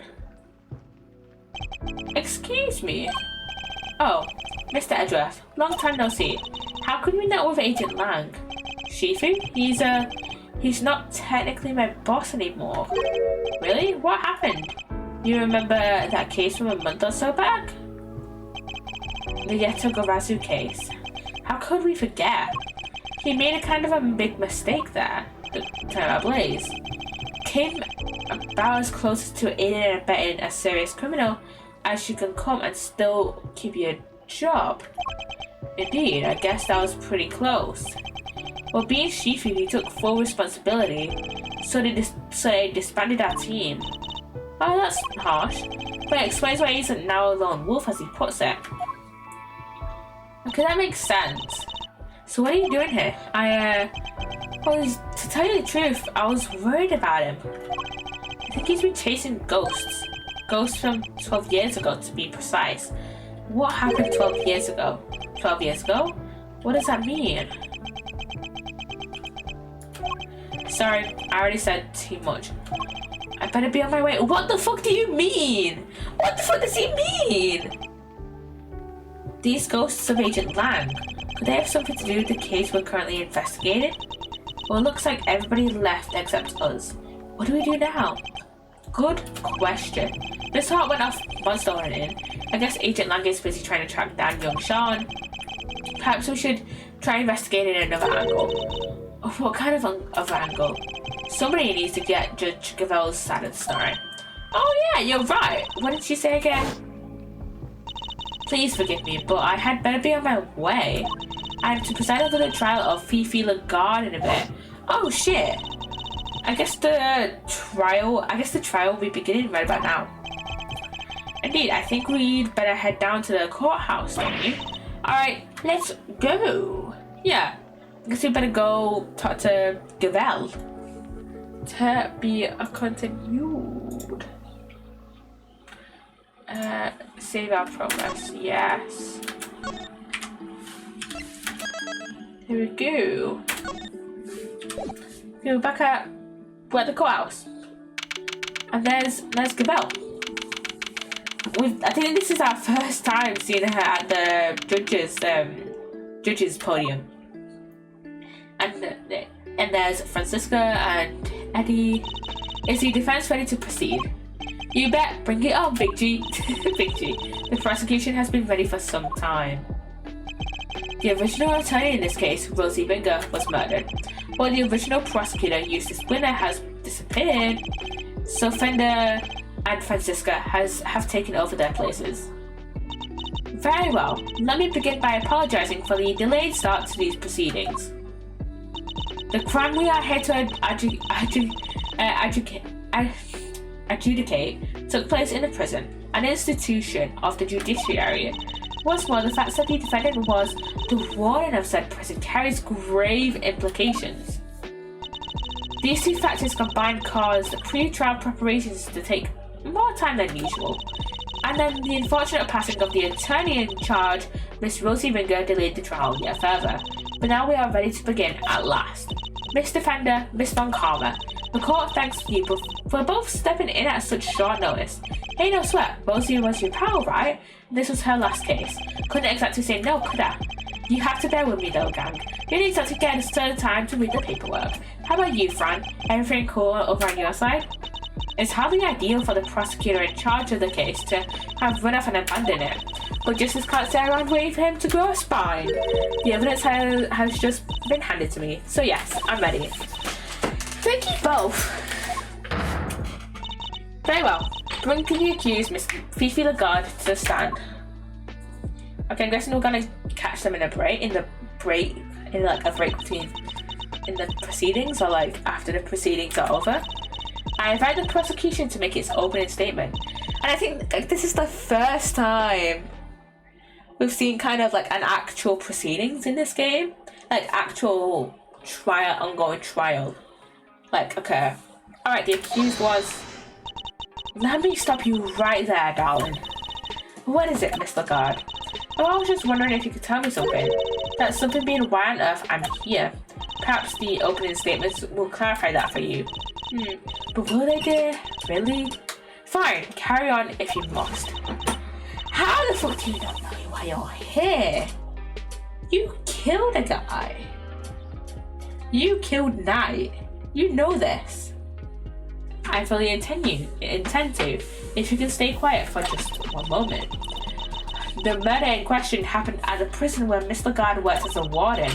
The victim, one Bronco Knight, was being held in the detention center, but the prosecution's case will show that Miss Lagarde took him from the holding cells and murdered him. And she did so with this knife. Huh? Is something the matter, Miss Von Karma? How can that? No, the evidence. What gives, Fran? Everything okay? The murder weapon. It's not here. And even his Bohema... I keep forgetting how to say his name. Bodhidharma Carnas's chisel. Say it ain't so. And Eddie, and that would have been taken from Eddie, and Eddie would have taken that because Gavelle would know about it. Like Gavelle, Francisca, and Eddie were all there during the investigation, so they should know exactly what evidence, Fran should have. Silence! Miss Von Karma, explain yourself. I wish I could, Your Honor. No murder weapon. Then what exactly are we all doing here? Really, darling, you shouldn't volunteer to prosecute a case if you can't even keep the evidence safe. I can only work with what the previous prosecutor gave me. Little boy winner strikes again. Hey G, what is it, Mr. Fender? Guess we know where this is going, huh? Let's kick this one down the road a little further, shall we? We can't carry on proceedings if evidence is missing. We can't come to a fair ruling if evidence is missing. You should know this, Eddie. The court hereby denies the defense's request. But don't be like that. What's the dealio? She's absolutely right, of course. We simply can't have any more delays. Let's go on and show everybody how wonderfully innocent I am, shall we? Innocent? I'll thank you to take this seriously. Oh, but I am, darling. And you don't have any evidence. You just said so yourself. In the courtroom, evidence is everything. Haven't I heard that somewhere before? And without any, you can't charge me with anything. Isn't that right, Verity, my darling? It is. What? Without the items in question, the prosecution's case against the defendant cannot proceed. As such, this court hereby declares the accused Fifi Lagarde. I'm sorry! Oh, hold the floor there, Hasty Pants. You can't go dropping a verdict just like that. Exactly! You can't just do that, Verity. Forgive me, but why is the defense objecting to its client being acquitted? Don't be cute, kiddo. You know as well as I do that Miss Warden over there is guilty as all heck. And as for the murder weapon, you were right there when we found it. Exactly, Miss Defender. It is incumbent upon this court to see that fair judgment is afforded to all. Exactly! And we know that she did it. That's a fair judgment. We had the evidence, but now it's disappeared. Like, we investigated that case not too long ago. That was case 3, and this is case 5. That's the captain's turnabout. I asked the instrument of the court. I can't allow my experiences or opinions to interfere with my work. Oh, come on. You must think of the Judge Gavelle, who was present when the murder weapons found, and then Judge Gavelle, who you see before you in the courtroom today, as 2 entirely different people. Gee, you're killing me here. I have no choice but to pass judgment based on the evidence available.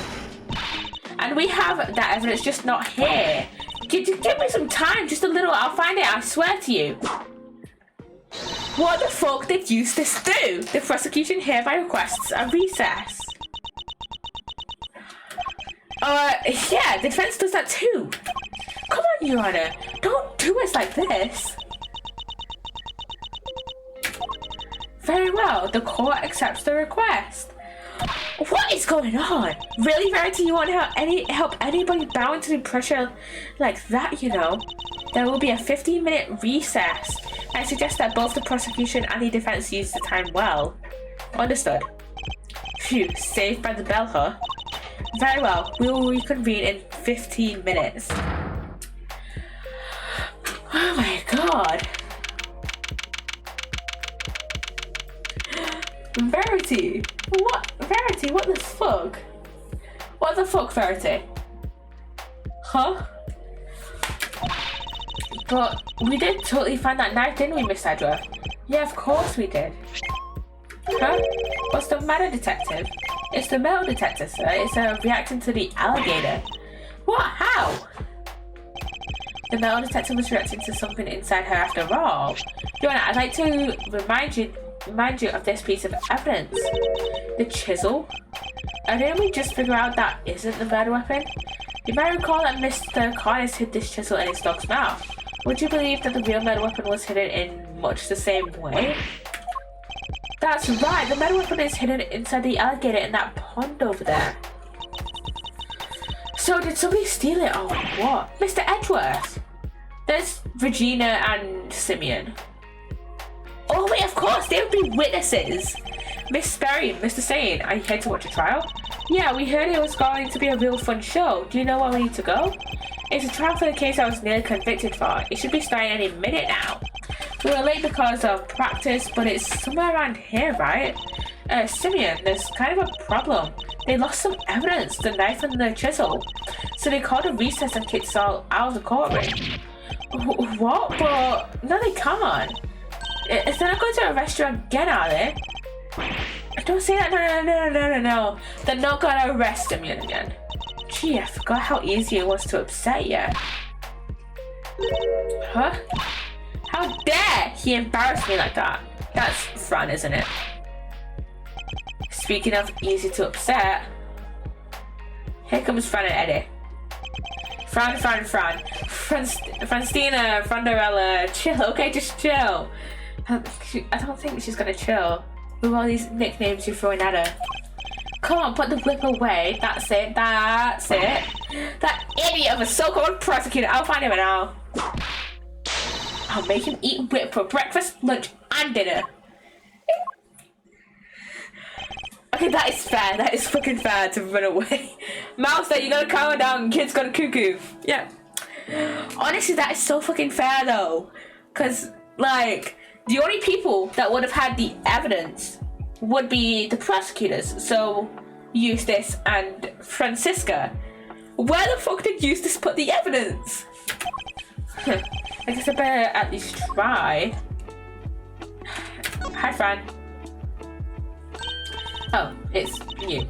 Good morning, Mr. Ex-Prosecutor. Francisca, you shouldn't be here, you know. You're not in the right line of work anymore. You should be at home planning whatever it is you need to do the rest of your life. What are you going to do, Francisca? You only have 15 minutes. Don't you think I know that? And wipe that infuriatingly reasonable look off your face. You're like a news anchor, can't be reading the news or something. And it's utterly exasperating. Yeah, freak out some more, please.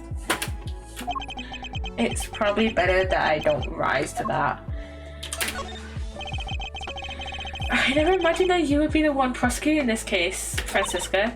Nor did I, but what a case. The murder of a presidential bodyguard. And by the warden of a prison, no less. The murder weapon was probably entered into evidence and everything. And yet, when you went to present the knife to the court, it wasn't there. That imbecile! Not only did he abandon his case, he made me look like a total fool. The next time I see that little coward, I'll whip it into shape if it's the last thing I do. You go ahead and do that, but quit taking it out on the people around him. Okay, so Strategy Wiki here says for a bit of extra phone dialogue, present the crime scene notes. I'm gonna do that. This is the president of Shangfa. It is. Di Jung Wang himself. His body was discovered just a short while ago. Oh, there must be some mistake. There isn't. I saw it with my own eyes. It's true. And I suggested that his death has something to do with my current case? No, not exactly. We were just hoping to speak with Judge Gavelle. Mal said to us, are you deliberately trying to distract me with irrelevant evidence? I'm sorry, I shouldn't have shown that to you. Oh, so you're saying that you're gonna start hiding things from me now?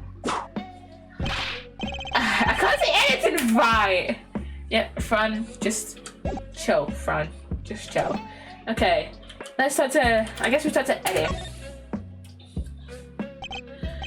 Team Meister! So you got the old memory back, huh? Sure did. I'm me again. Yeah, I've been worried 6 weeks till Sunday. Not that, okay, wasn't a blast too. Anyway, welcome back, kiddo. Bring it in. No.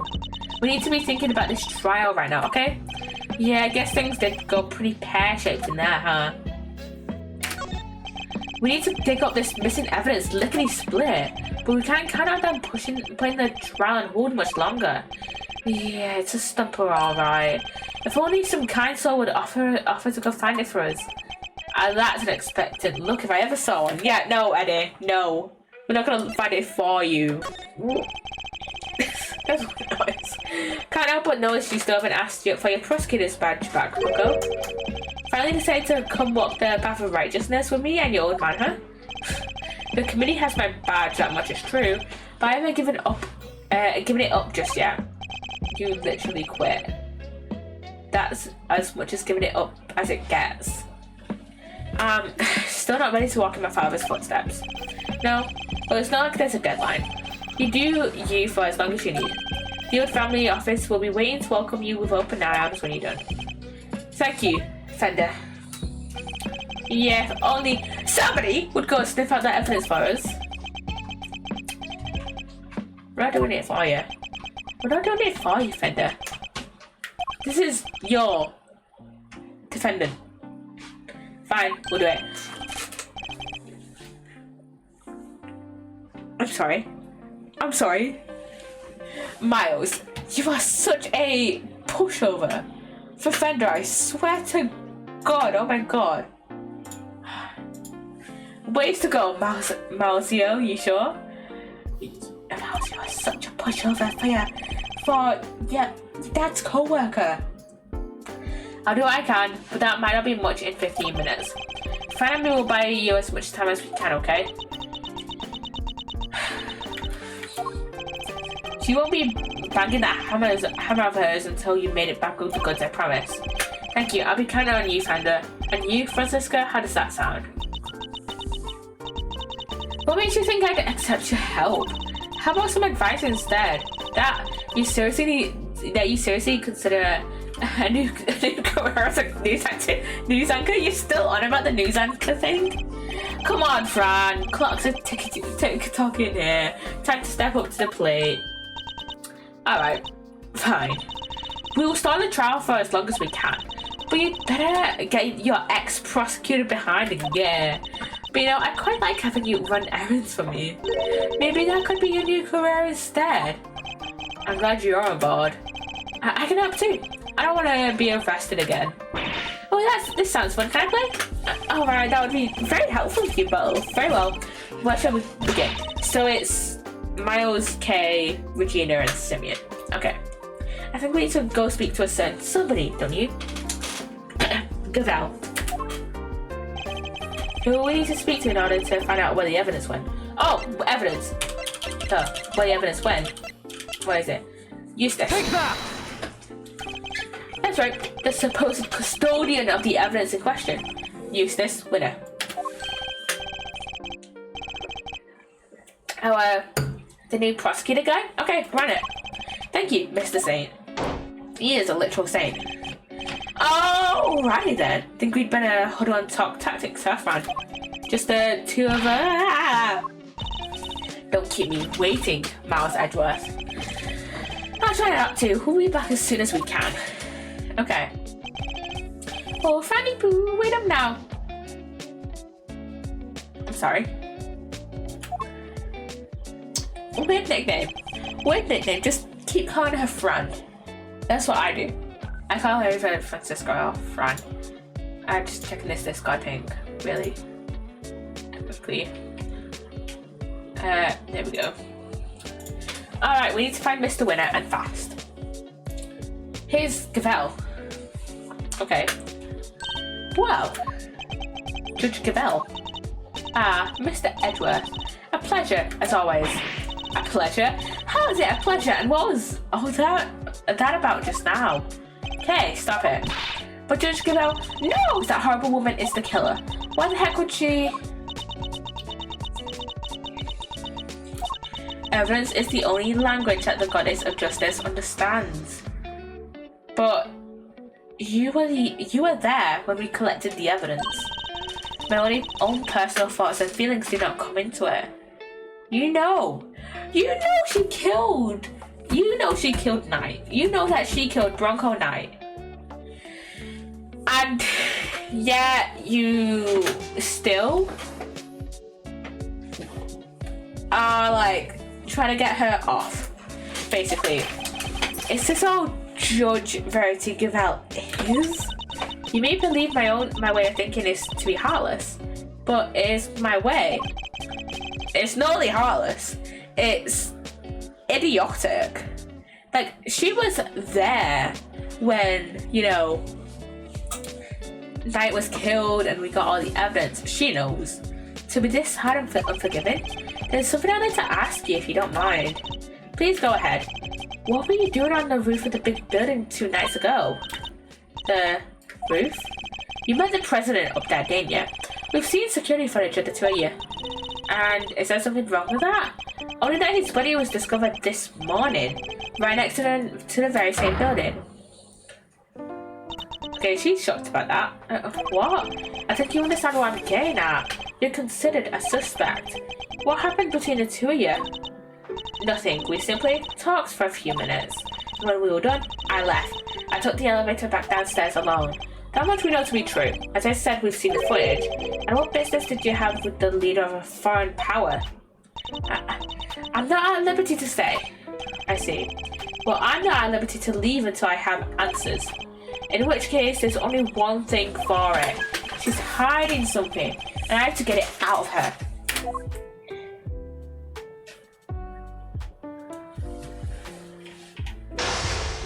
My chest! Yeah! Judge Gavelle met with the president of Gavelle the night before last.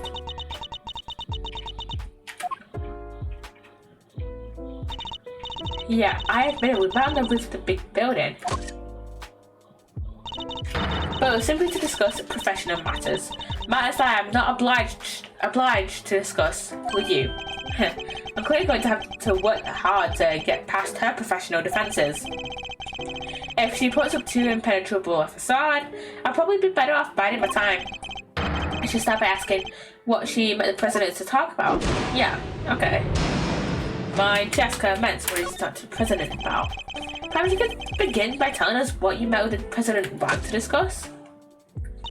As I told you, professional matters. Professional matters which I do not intend to share with you. By that time.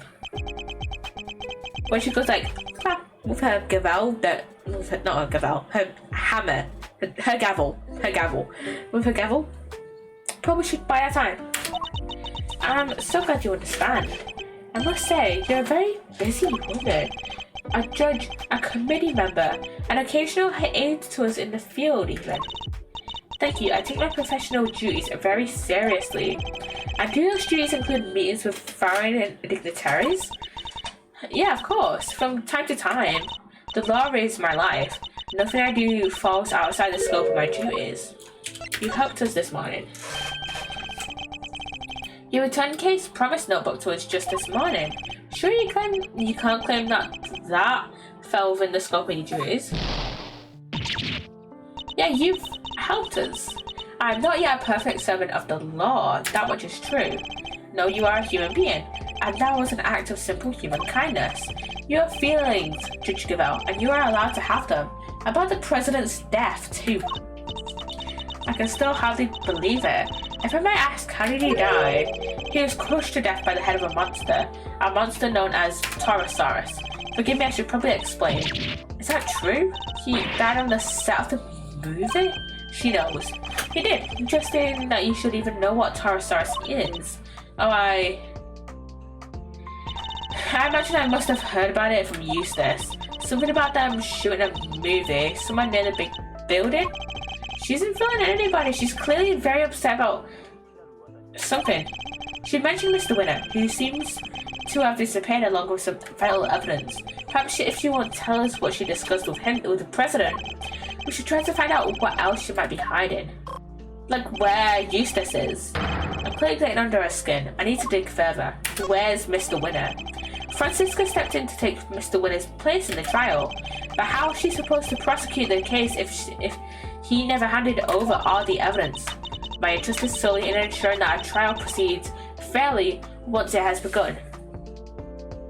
But how is a trial to proceed fairly if the new prosecutor hasn't received all the evidence from the old prosecutor? Especially because Eustace used to hang around all the time with Verity. Like, this should be a matter of great importance to Verity.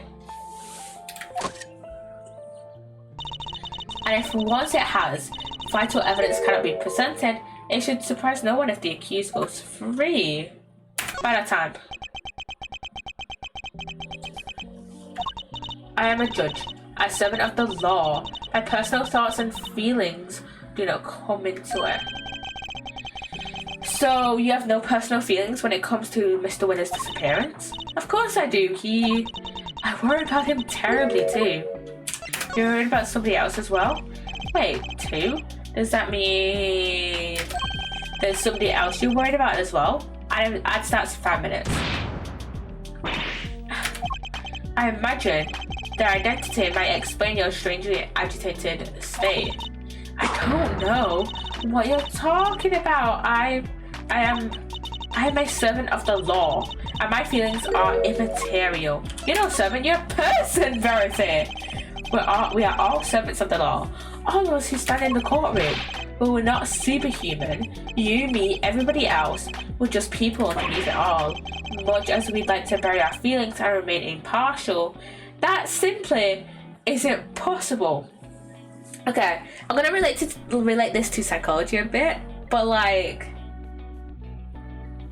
for example, in psychology research, there's always something to criticize, right? To make make more sense in my head. There's always something to be critical of, right? Because when people are conducting research, there's always going to be bias and, and like methodological issues, because we're all human and we can't, do things completely right, So yeah, okay, I am Ace. How you doing? Ace? But yeah, this is just like in psychology research, because in psychology research, there's always gonna be fucking bias.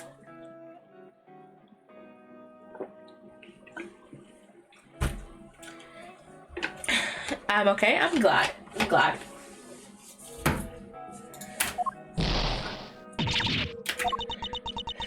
Come on, Verity. You are right, of course. I'm in no fit state to offer impartial judgment. But is anyone? Please, Judge Gavelle, just tell the truth. What's going on? What do I do? What do I do? Oh, what new sprites of Verity? I've never seen her lose her composure like this. No, I haven't either. I should ask her who this person is. I should ask her who this person is she's so worried about. It's got to be Eustace. That's the only person I can think of. Her professional mask is finally beginning to slip. Perhaps now I can get to the human being underneath. Are you worried about Mr. Winner? The person you're so worried about, is it Mr. Winner? He's not been seen since he discovered the truth about his father. Oh shit, yeah. Of course I am worried about him. But this could also be a valuable test for him. By our time.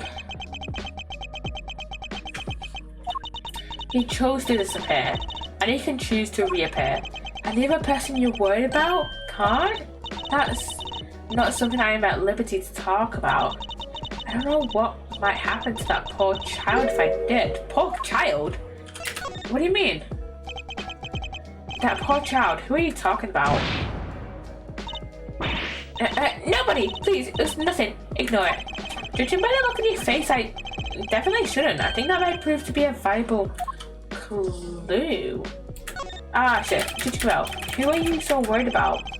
And where are they? My apologies, but I simply cannot tell you that. Time to apply my clue. That poor child is missing, aren't they? So this poor child is missing, and you're desperate to find them? And since you say child, I suppose we're right to assume that this person is a minor? I can't answer that, and I won't. There's no bearing whatsoever on the murder of the president. I need a clue if I'm going to pursue this line of questioning any further. I should try another tack for now. I am worried about Taurosaurus. This person you're so worried about, is it Taurosaurus? I really don't have time for jokes, Mr. Edgeworth. It's no joke when I told you how the president was killed. You seemed surprised when I mentioned that he was crushed by Taurosaurus. That was simply shock at learning how he died. And where? A half-built film set on an empty lot. I'm gonna sneeze. I'm gonna check these Discord pings very quickly. What do I have a new mention? Oh shit, wait, I forgot that the November clip compilation was coming out on YouTube like right now. The ad is starting soon. Oh shit. No. The reason the card was on the show one. Yeah, the fifth time session. No. Since I chose the wrong moment to hold back. Shit! I have to analyze my opponent's reactions and then expressions to my approach economy. Are you worried about Taurosaurus?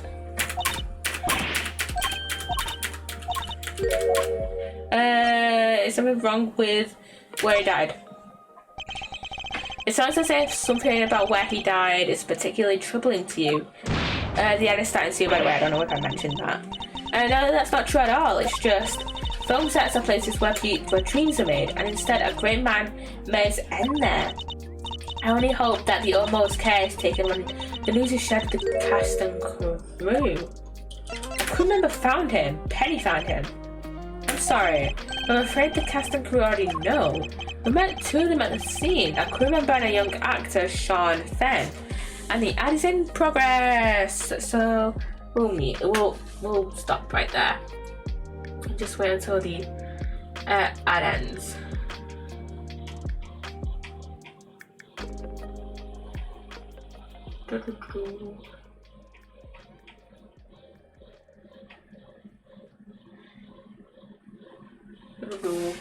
Well, let me check my work schedule for this week, because I think I'm only in tomorrow at 12.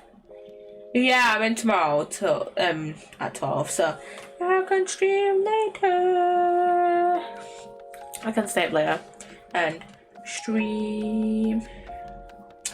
So yeah.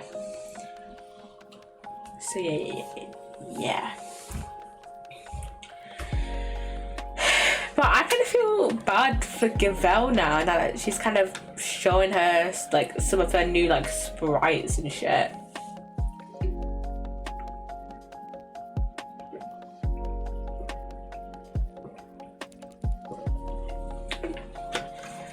Okay. I need a stretch actually. But yeah, I bet she's like dead worried about Eustace. Because like she was the like, it felt like she was kind of the only one that kind of cared in a way. And like in a way that like she was kind of like taking, I guess she was like kind of like taking care of him in a way. Because Excelsius doesn't give a shit, and Eustace's mum is like nowhere to be found, so he only really has Verity, I guess. So yeah, I also have a cut on my lip, right, like there. It's like a really small cut, so I can't tell where it is, and it is, and I can't really tell. I can't really see where it is, and so it is like so annoying. It is like, it's like there ish, and it's so annoying. I can't barely deal with it. It's so bloody annoying. Okay, the ad is ending in about 30 seconds.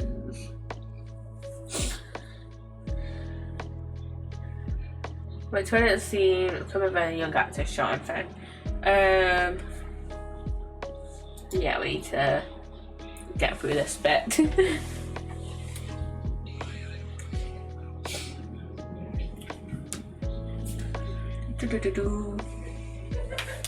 Welcome back from the ad, everyone.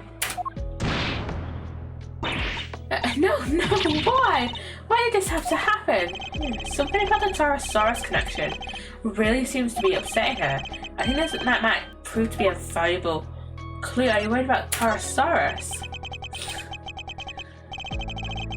Better find another one. Who are you worried about? Display my clue. We read all of this earlier, so.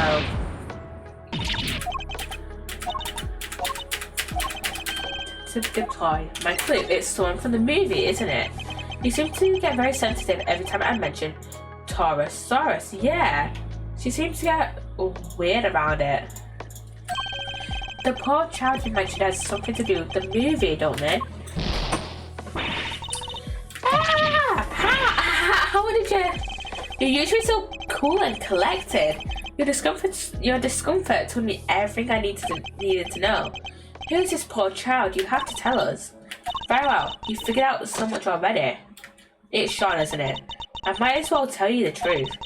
The person I'm so worried about, the person I'm so desperate to find, is Sean Fenn. Sean? But why? That is more than I can allow you to know. Judge Gavelle, you said you would tell us the truth. Oh yeah, because he ran away from the set, like, earlier. And if you don't give it to us give it up voluntarily, we'll have to force it from you. I mean, that's a bit shady, but also we're not a prosecutor anymore, so she can't do shit. And like, my fucking feet are wrapped around my fucking. Why am I just being a fucking dickhead? Okay, our time is now. I need to get to tell me why she's so desperate to find Sean. Are you a fan? Are you a fan of Sean's, perhaps? Am I? Yeah, I am. Yeah, likely story. I'm an ardent admirer of the work of Sean Fenn, child actor extraordinaire. Hasn't he only had this? Isn't this like his first lead role? By that time. I heard that he was filming near the big building, so I made it my business to learn where the set was and some other important details. I see, I suppose that makes sense. As a fan, you'd want to know such things. I imagine you would also have tried to learn where he was supposed to be on set? Yeah, of course. He said he would be filming now day today. Did you really hear that from Sean?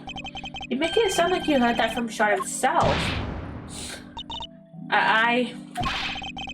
I don't think he'd be sharing his schedule with a mere fan, do you? No, I misspoke. Ignore me. Every slip of the tongue she makes seems to do with Sean. And now we know she's spoken with him. That's an important clue. Do you know him? Do you know Sean personally? He is famous. I know there are many people who do not know him. I certainly didn't until today. And you clearly need to be better informed. Perhaps I could teach you a few things. There's almost nothing I don't know about him. By that time. Forgive me. I allowed myself to get a little carried away. That seems to happen quite a bit when the subject of Sean comes up. Look, I don't know him personally. I simply know a lot about him. Time to deploy my clue. You must have spoken to him though. I can understand you're being worried about Sean, but you seem a little too worried. Yeah. When you applied before then, you had spoken to him. This must surely mean that you know him personally. How did that give away so much? So the two of you are acquainted at least. This is surely an important clue. Do you know where he is? We're trying to find Sean too. Do you have any idea where he might be?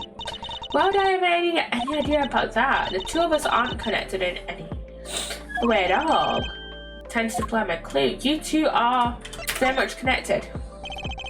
I don't know what exactly the connection is between you and Sean, but I know for certain that it exists. You've as good as told us that it does. Please, Judge Gavelle, you have to help us try and find him. Help you? That would never be allowed. But why? We're trying to find him as well. By whom? The goddess of justice? By the one person who knows where he is. The person who kidnapped him.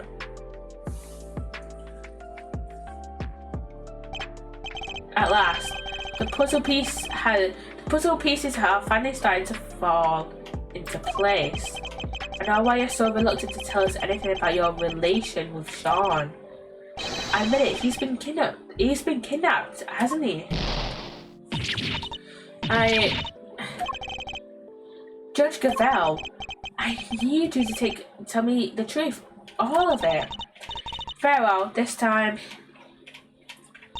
I will tell you everything. Your intuition is correct. Sean has been kidnapped. I knew it. But why does that have anything to do with you? Sean is... He's my son. What? Well, we may not have found out what she and President Wang were talking about, but we found out something just as important. Sean has been abducted. Not exactly the end game I was expecting, but that's checkmate nonetheless. Okay, Sean's been kidnapped. How many kidnappings is that now? Because Maya was kidnapped in Farewell My Turnabout. And then there was the fake kidnapping in Kidnap Turnabout. And then this one. That makes 3 with 2 actual kidnappings and a fake. What? Is Sean's mom? Judge Gavelle? No way, come on, you're too young. It's true, I'm Sean's mother. Wait, what's the age difference between them? Sean's 13 and Verity's 26. Yeah, she's too young. Unless Sean's adopted. Look, Sean must be adopted, actually. A magazine clipping. Now to go about Sean. You always carry this with you? Yeah, everywhere I go. I guess you could call it a kind of talisman. That certainly speaks to the bond between them. What is it, Gavelle? And you're sure he's been kidnapped? Unfortunately, yes. I received a phone call from the kidnapper just before the trial began. Did they make any detailed demands? Only one, that Fifi the god be found not guilty. Oh. Well, that certainly explains what we saw in there. And without any, you can't charge me with anything. Isn't that right, Verity, darling? It is. I think this is also the second, like, kidnapping where a not guilty verdict has been, like, the demand of the kidnapper. First one being in, again, Farewell My Turnabout. Without the items in question, the prosecution's case against the defendant cannot proceed. As such, this court hereby declares the accused, Fifi the gardener. That's why he came so close to declaring her innocent. I failed in my duty to the law. I am a judge. If I cannot arbitrate with impartiality, I make a mockery of justice. And yet, I try to force through a ruling based on nothing but my own self-interest. Judge Gavelle, the goddess must be furious with me, but I just couldn't do it. I couldn't sacrifice my son on the altar of justice. I couldn't be impartial when it mattered most. Of course you couldn't. Are you crazy? Okay. No parent could just give up on their child like that. If that makes the goddess of justice mad, then I'm sorry, but she's wrong. If she really thinks that way, then she's the guilty one. Isn't that right, Mr. Edgeworth? Yeah, declaring the goddess guilty? That's bold. Kay's right. As I told you, though we all serve the law, we are also only human. And none of us could or should be expected to sacrifice a child for the sake of a verdict. Thank you, both of you. Well, the trial must continue. There's no escaping that. Your Honor, there you are.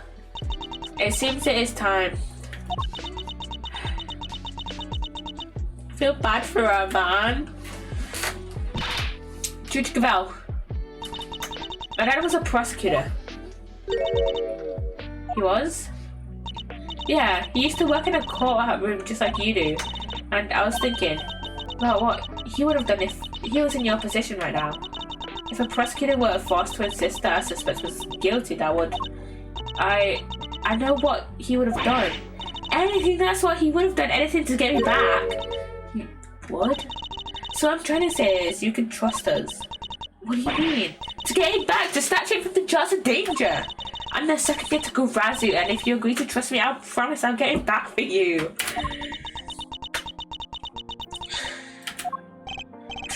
The thief who steals only the truth, and perhaps one or two other things. Oh, Judge Gavelle, what do you say? Will you trust the great thief to steal back how much matters most to you? Mr. Edgeworth, I'd like to help too, if that's alright with you. Thank you.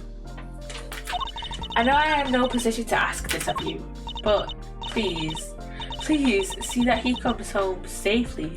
Of course, we're not gonna let a child die or like stay in captivity forever. That's just insane. Oh, we will, don't worry. But you can count on us.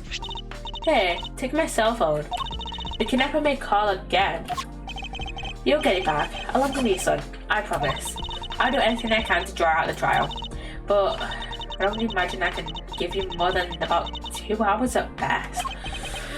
2 hours? That gives us until 2 p.m. Please, I'm counting on you.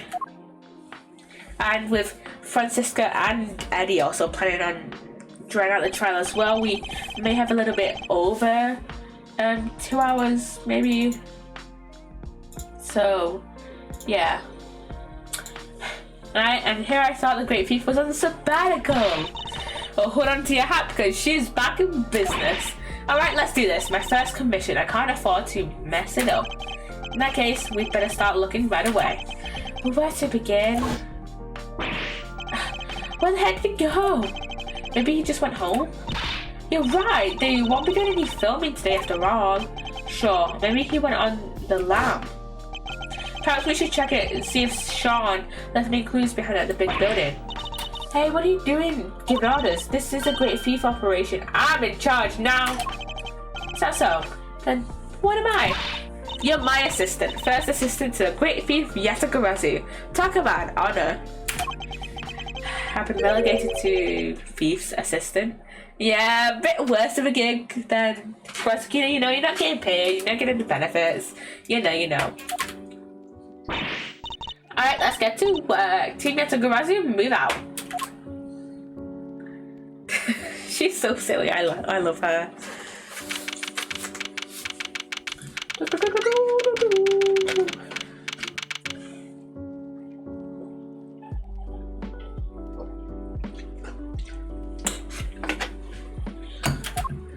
Okay.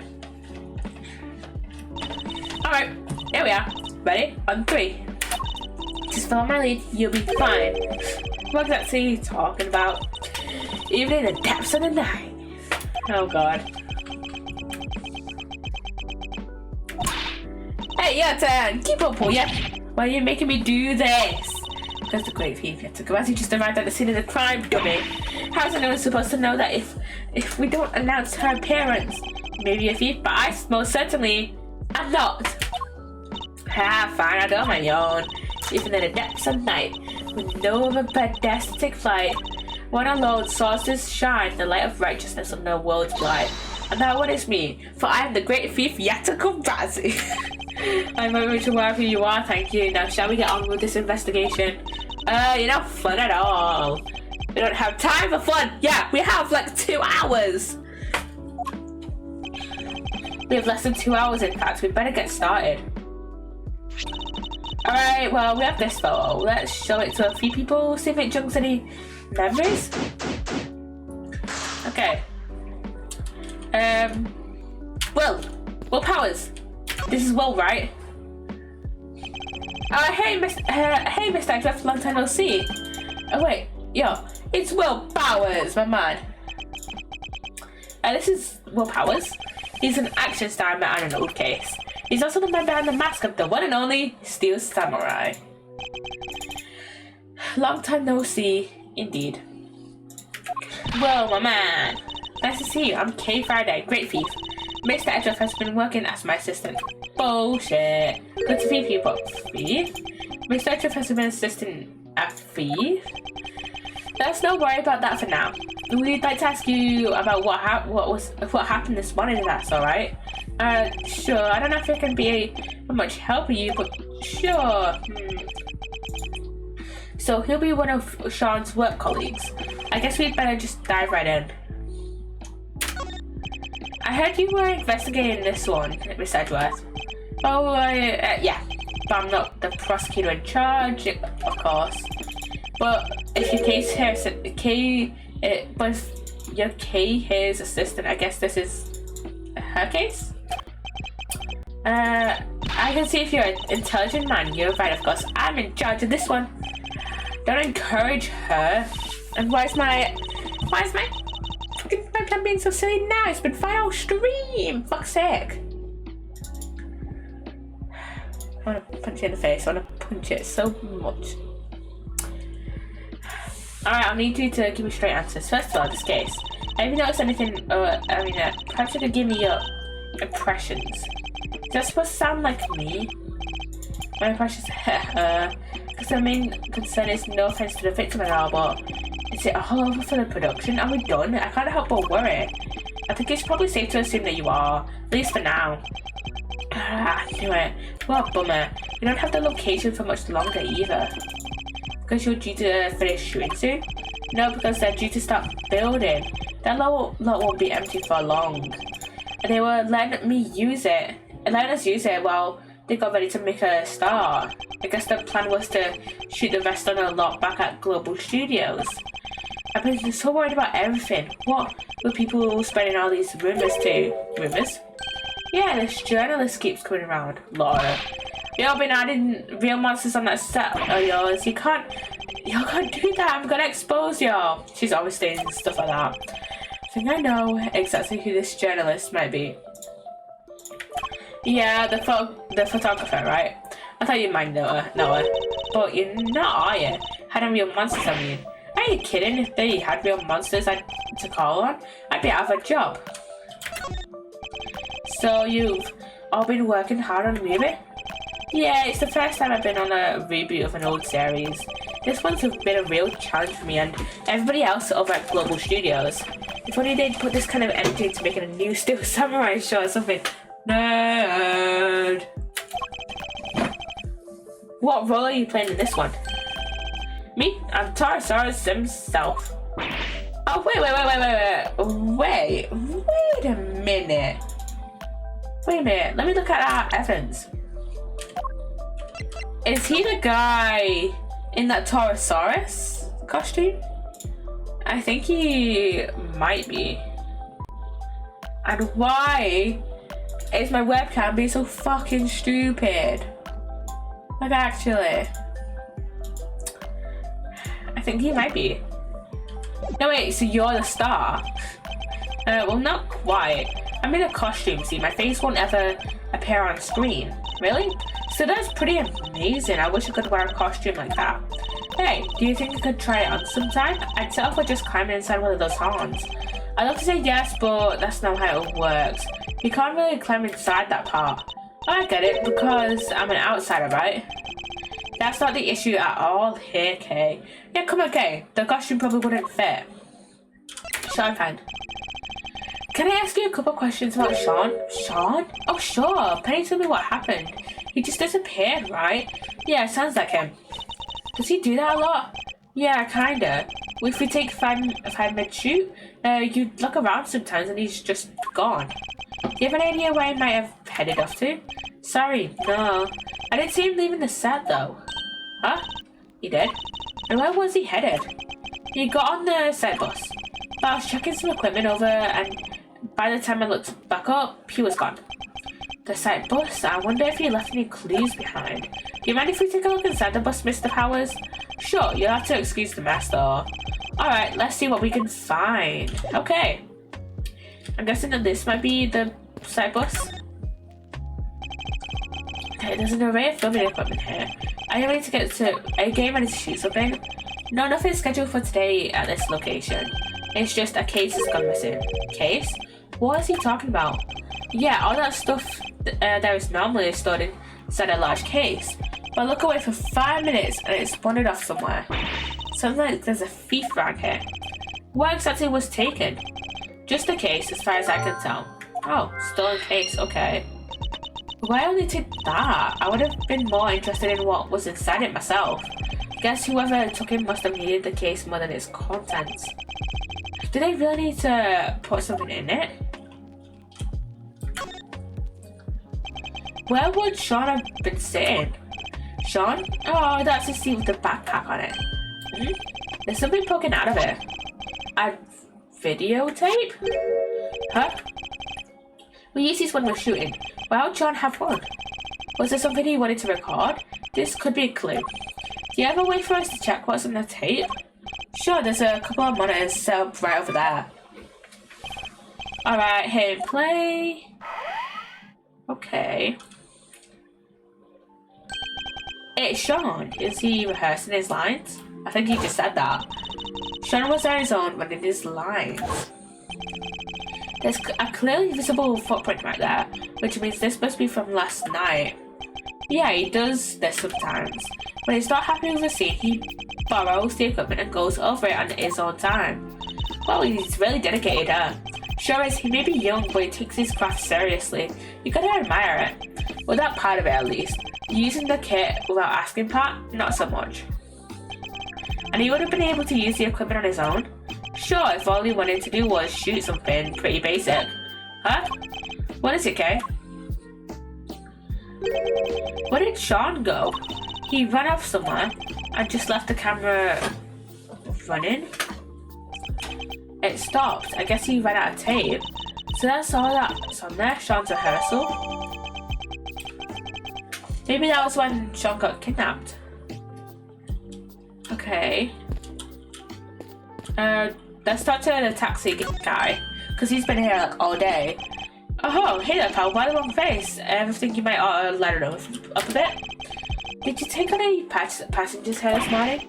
There's a which word point you had. You bet I did. Just the one fare, mind you. And who? And who was the passenger? It was 2 guys. Had on these black suits, real sharp looking. Did they ever buy with them? This boy? Nah, like I said, it was just the 2 of them. Alright, never mind. Thank you for your help. I'm guessing they were the men that used to work for Lang. I thought we might be onto something there, but no luck. Wait, do we have... Let me look at my profiles. Do we have... No, we don't have the guy in black that we saw earlier. Lang's men in here. In our profile thing. Hello, officer. Very good day to you, Prosecutor Edgeworth, sir. Huh? I'm not a prosecutor anymore, but he doesn't need to know that, I guess. Good day to you too, officer. Can I ask why you've been posted here? Me? I'm just keeping an eye on things. Excellent. Then perhaps you could tell me if any vehicles have come in and out of here this morning. None except the taxi and that blue truck over there, sir. Only 2 vehicles have come in and out. That could be useful to know. Okay, let's go and examine the taxi. Talk to the taxi guy. Let's investigate this blue truck. Sean, you in there? No sign of him here either. Kind of thought that basket on the back of the truck there looked suspicious. It's not wrong, it does.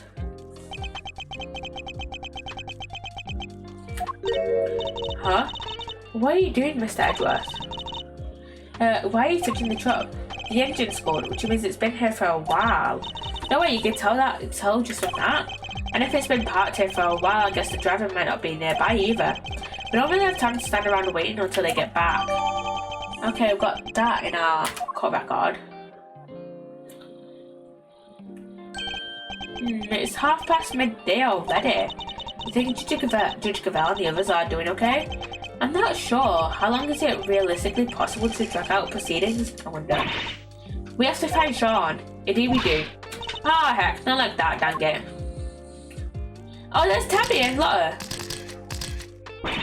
I think we're gonna get a scoop like that. Sorry, Chief, my bad. I have a Discord ping. I'm gonna quickly check.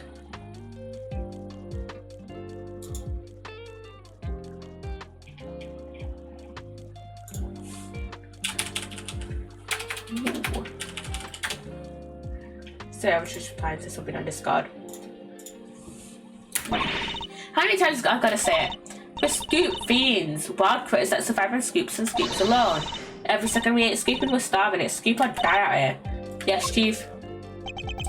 Well, look who it is. Although I can't help but wish it wasn't. When did those two get here? Hey, Mr. Edgeworth. We should go talk to him. Should we? Ugh, fine. Okay, hello Lotta. Hello Tabby. We haven't seen Tabby in a while. Well, if it ain't my good friend before, it's good to see y'all again. And you, Miss Lloyd. But how can you hear if you don't mind me asking? Miss Lloyd, the accusation of murder made against you was, of course, entirely groundless. But the fact remains that you were a willing participant in the staged assassination attempt. The police will no doubt wish to speak to you about the matter. You should be aware that you will be punished for your actions. Well, they kinda dropped the whole case out of nowhere. Weird. Pam may have shut me home without so much as a slap on the wrist. Guess it was their way of saying, you keep up the good work now. They did seem kinda keen to get me to never ever mention the whole thing ever again though. Yeah, because you weren't part of the official story of the attempt on the president's life. They kind of want to have you get in the way of that. But Mr. Edgeworth, telling Tabby not to talk is like trying to stop a damper bursting with a piece of tape. Or trying to, tell Lotta to shut the fuck up,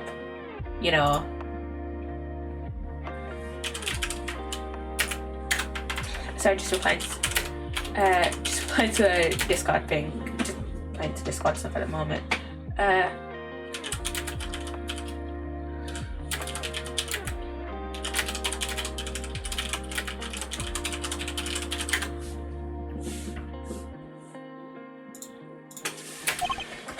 Not exactly the most delicate way of putting it.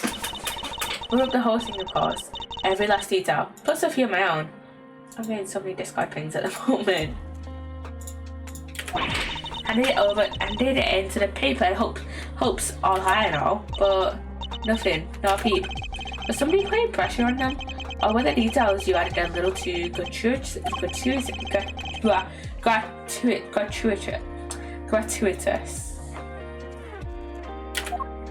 Wait, what did you say? I may have skipped over that. Both seem equally plausible, unfortunately. Reporting. What are you doing here at the big building? Are you reporting on something? Maybe I didn't make this clear enough the first time we met. But you want a reporter to scratch your back, you gotta scratch hers first if you catch my meaning. You mean you want me to give you something you can use for an article? Bingo! And it better be good, because if it ain't, this conversation's over. We do need to know about what might have happened to Sean. Perhaps I could show her a piece of evidence and see if she has anything to give me in return. Yeah, we have the behind the scenes photo. Maybe we can use that. Misstart this picture. Say no more ruffles, I already know what you're gonna ask. Huh? You do? You're looking for him, right? The kid? What? Yeah, we are actually. How did she know that? You just can't get out from under the drama, huh? Wherever he goes, the body's fell. Miles Edge of trouble magnet. Pretty much sums you up right. Is my reputation really so sordid?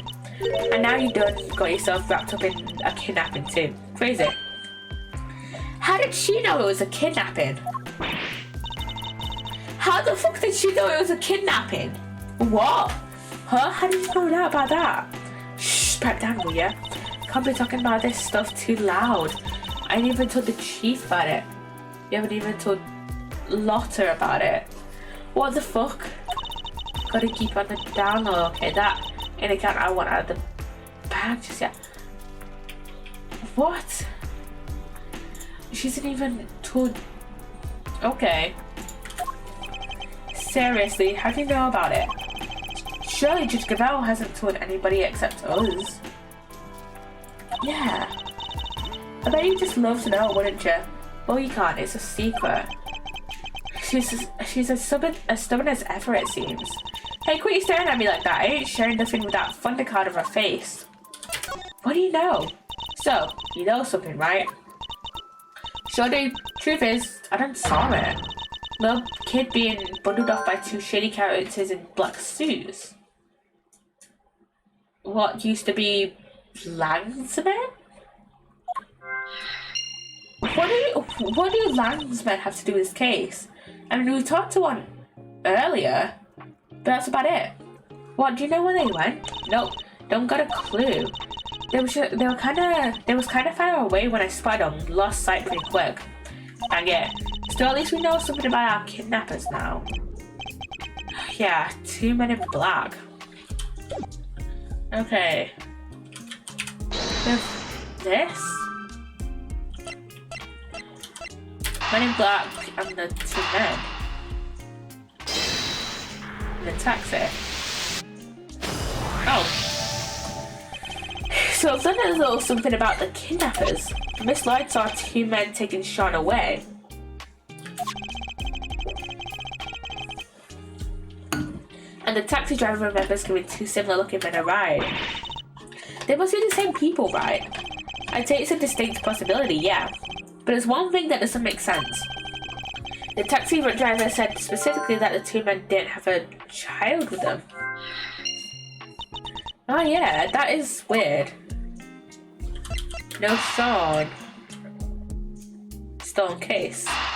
Did they stuff Sean inside the case?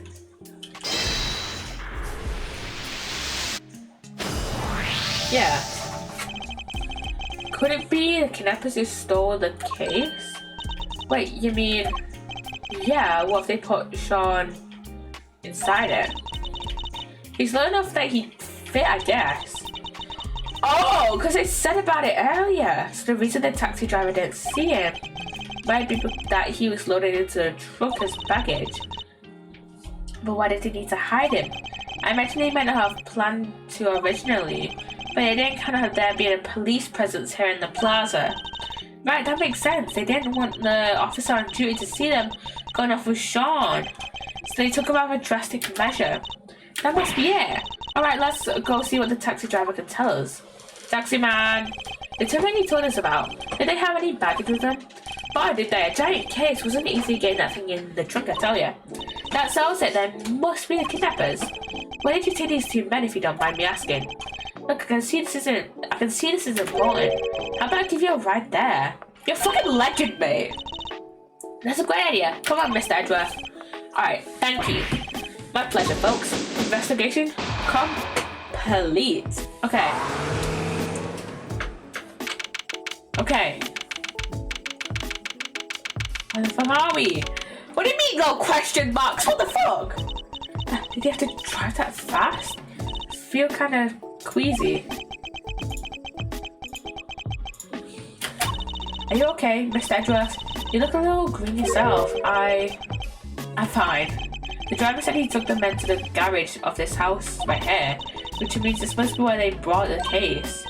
No way, look at the name in the mailbox. A name? What? Excelsius Winner. This must be that chairman guy's house. What? Excelsius Winner ordered Sean's kidnapping. Isn't he currently under arrest? Nice, the garage door is locked. You spotted that quickly. Well, I guess I probably shouldn't be surprised.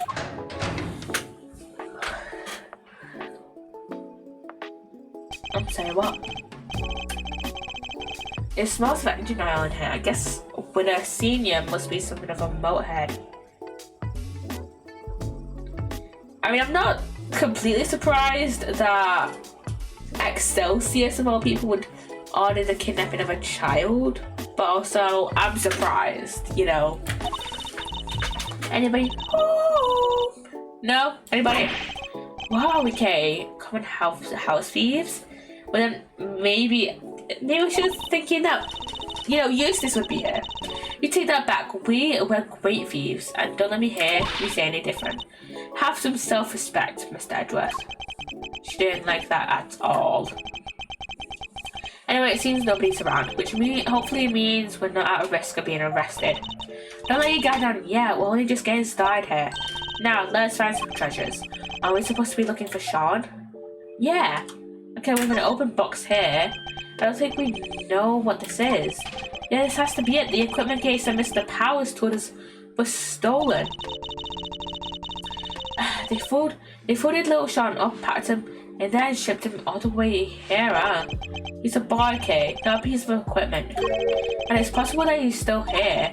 Then we'd better find him. My reputation as a great thief is riding on this, and yours as my assistant. Sure it is. Yeah. Look, a treasure. Dirty gloves. These are mechanics gloves. They're designed to be worn when fixing vehicles or working with machines. They're covered in oil that looks like it must be from a machine too. And strangely, dirt. An awful lot of dirt. I thought they would have gone like that from motorcycle maintenance. I hate that guy, but I have to admit, I like his gloves a lot. Do you think we could maybe come up with a good excuse to borrow them? I was about to take them into evidence, but now I'm not so sure that's a good idea. I forgot the data about them in our organizer, at least. Okay. Got a sledgehammer and a shovel on here as well, on the wall. There's a sledgehammer, a shovel, and a bunch of other heavy-duty tools here. That thing makes Judge Gavelle's hammer look puny. If I ever become a judge, I'm getting one like this. And now you'd make yourself very popular swinging one of those around in a courtroom. Really? Fine, what if I swing that shovel around instead? Nope. Then it wouldn't be a courtroom, it would be a circus. Promise me you won't do that. Catherine? Huh? There's somebody in the back there. Sean, is that you? Please tell me it's Sean or Eustace. Sean, stay right there, we're coming. Huh? That's... Eustace! But, Mr. Winner! What? What's he doing here?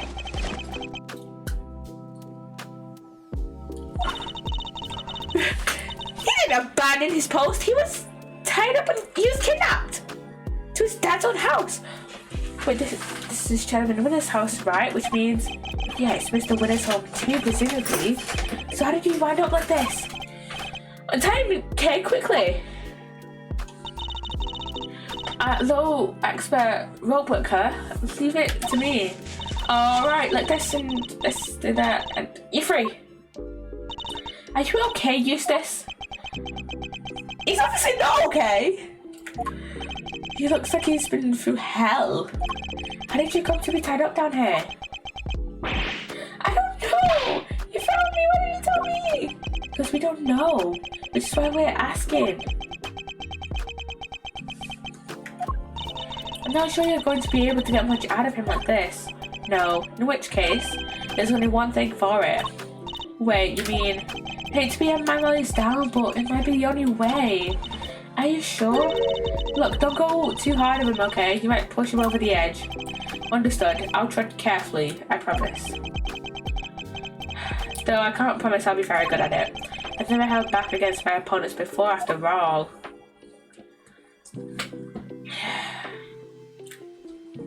I feel bad for him. I feel bad for the kid. The last time we saw him, he was running out of the courtroom. How did he wind up here? You don't understand. You don't know what it's like being me. 5! He's been through a lot. It's going to be harder to know what might cause him to lose control. Okay. In which case, I guess I may just have to quietly listen to what he has to say. What I mean? Why am I always the last one to know? Above every joke. I feel so bad for him now. He clearly has questions. I'll have to do my best to try and answer them. But he's also clearly no fit state for this. I need to try and finish this quickly. I should figure out what he needs to hear and try and calm him down. Okay, I know our first option is an achievement, and I want the achievement so badly. I know it's something over the short time we've known one another, Eustace. You're utterly worthless. Do you think you should just start over, try to learn to be a decent human being from scratch? Yeah. You calm down, I'm not done yet. I don't care. I don't want to hear what you have to say. I don't want to hear what anybody has to say. I pushed him too far. Obviously! Why did I do that? Just give the achievement. It's so bad for him. Why am I getting attached to fictional fucking characters?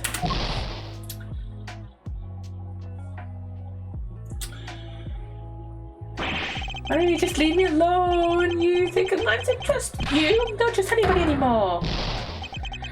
Curses. Okay, so for failing my test, we only get 1 penalty point taken off. I can't give up just yet. I have to keep up after him.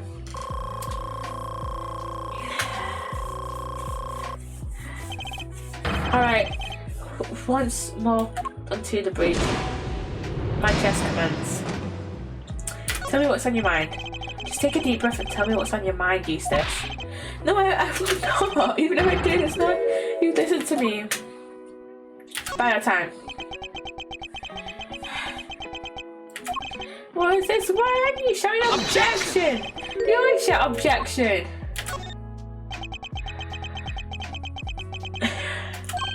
What? You really going to listen to me? Learning the truth about your father can't have been easy. I can only sympathize.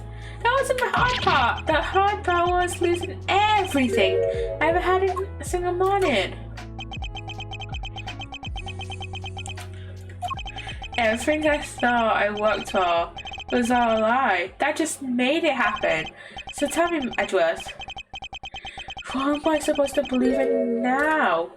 You have to believe in yourself. You can leave faith in everything but yourself. That you have to believe in. But you don't have to do it alone. Experience I can't give you, but knowledge, that I'm happy to offer. I had some time to think while I was tied up like that. I realised something. I'm not cut out to be a prosecutor. I'm incompetent. I don't even know the right word. I think you mean incompetent. I think the word you're looking for is incompetent. But judging one's own competence is notoriously difficult. So I need you to trust me in something. You're getting better at this, Eustace. Day by day. Inch by inch. I swear it. I feel so bad for him. Now I need to ask you something. Will you help me out? Sure. What do you want to know? Well, first of all, thank you for calming down. Next, I want you to tell me about your kidnapping. Okay. I need you to be as detailed as possible, Eustace. Tell me everything you remember seeing and hearing. Why were you taken to your own home? Why would somebody kidnap you only to take you back to your own home? Do you think I want to know that too? I'm the victim here. What were you asking me for? How am I supposed to know? By that time. They locked me up in that box and locked me up in here. I was scared, so scared. Did you happen to overhear anything your kidnappers might have said? I think one said if you want to blame somebody, blame the guy who owns this house. Excelsius? Why would we blame Excelsius though? What does Excelsius have to do with this? The owner of this house? That's your father, isn't it? It is, I guess it is her. Oh, I get it. The kidnappers were people who hated my dad. That's not it. At least not based on what we know of the situation. But there was some kind of link between kidnappers and Winner Senior that could be a clue. Who were you kidnapped by? Do you have any idea who your kidnappers might have been? No, of course I don't. If I did, I have told you already. Tended to plan my clue. Your father was behind your kidnapping? Your captor wanted you easily at hand, and where could be more convenient than one's own home? I hate to break it to you, Eustace, but the kidnapping was ordered by your father. What? You don't think he wouldn't be out of the way that he was going to kill me? Of course not. What good would that have done him? His own son, dead in the family garage. He would instantly have become the prime suspect. You're right. Okay, so why did he have me kidnapped? Well, it won't have been for a ransom. Not his own son. That wouldn't make sense. So his motive for the kidnappings must have been something else. This could be an important clue. What did the kidnappers want? Do you have an idea why somebody might have wanted to kidnap you? What do you mean, why does anybody kidnap anybody? For a ransom, right? Time to apply my clue. That wasn't your father's motive. Why would anybody kidnap their own child if they were planning on demanding a ransom? Yeah, that is kind of weird. Didn't anything odd happen during the kidnapping? No, I just answered their stupid question and they grabbed me. What did they ask you? Their question? What did they ask you? Stop glaring at me like that. What was it again? Oh yeah, they asked me if I knew Gavelle. Okay, this is definitely something to do with Sean then. Of course, things are starting to fall into place now. Your father, his goal wasn't to kidnap you. He was out to kidnap Judge Gavelle's son, Sean Fenn, because he wanted to force her on into declaring Warden Lagarde not guilty. Wait, Gavelle's a son? And it was also Lagarde would be found not guilty? I think you were mistaken for Sean, and that's why you were kidnapped. Oh, what? You mean I went through all that by mistake? Wait, that kind of makes sense. Yeah, that would explain the part where... Where what? Have you remembered something? No, it's nothing. I'm nothing. I'm useless, meaningless. Just go, just leave me alone. This isn't good. I think I pushed him as far as he could reasonably be pushed. I have to calm down and get him to tell me what it is he remembered. Judging by his fragile demeanor, I tell you he's still suffering considerably. I need to help him get back on his feet. What is it you remembered? You remembered something just now. What was it? I didn't remember anything. All I remember is him. Your father? Excelsius? Him? You mean your father? No, I didn't mean to bring him up. I'm nothing compared to him. I'd never have made prosecutor if he didn't help me. I've been wanting to ask about that for some time. Why did you become a prosecutor? What do you mean? You think it's who, don't you? That I wasn't meant to be one. That I'm not good enough.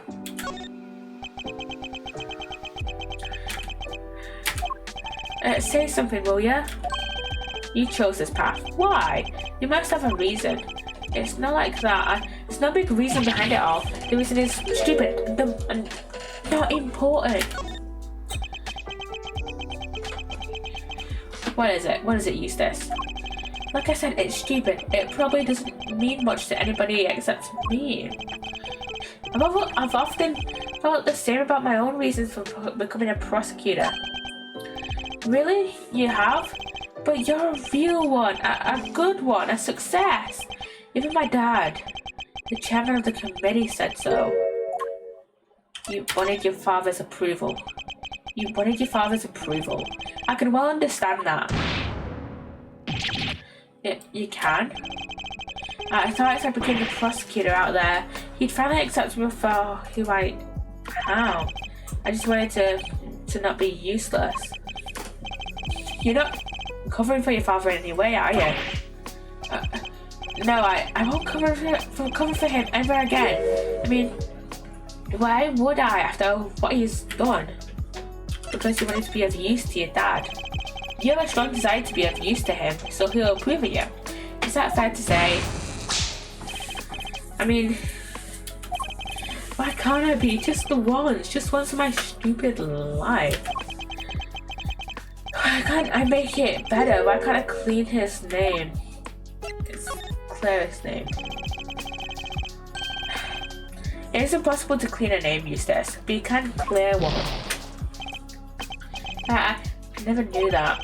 In your father's case, though, it's going to be hard. His crimes continue as your kidnapping shows. Knowing that, do you still think you can help him? But what else do I have? What else am I supposed to do? Why don't you be a better man and rise above the father who made a fool of you? Stare him straight in the eyes, stop him from committing any more crimes. Hey, you're right. I'll prove him wrong about it. I'll prove him wrong about everything. That seems to have calmed him down again. Now I just need to get him to tell me what happened to the evidence. Okay, let's see if I can't give him the courage he'll need to stand up to his father. What connects Lagarde and your dad? What's the connection between your father and Ward and Lagarde? Sorry, I don't know that much about that.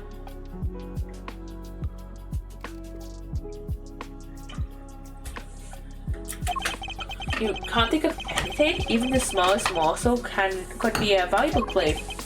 However, they maybe work together once, and what else do you remember? And what is it? What else have you remembered? I think she got a job at the prison because my dad recommended her. Interesting. And did he have any particular reason to recommend her? I guess he thought she was good at her job. But like, me. You okay? Oh, I feel so bad for him, you know? I think they knew each other from back when he was the chief prosecutor. What was he like back then? Was he different at all? Oh, he was amazing. There wasn't a piece of evidence he didn't know or a case file he hadn't read. And in 5 minutes, by the way, an intimate knowledge of cases and the evidence pertaining to them. That could be an important clue. What's the evidence from the case? Key pieces of evidence from the Lagarde trial failed to make it into the courtroom. As the prosecutor in charge, they were your responsibility. Did you misplace them somehow? No, that's not what happened. You haven't heard my side of the story. What's going on? I thought I was putting them in the safest place there was.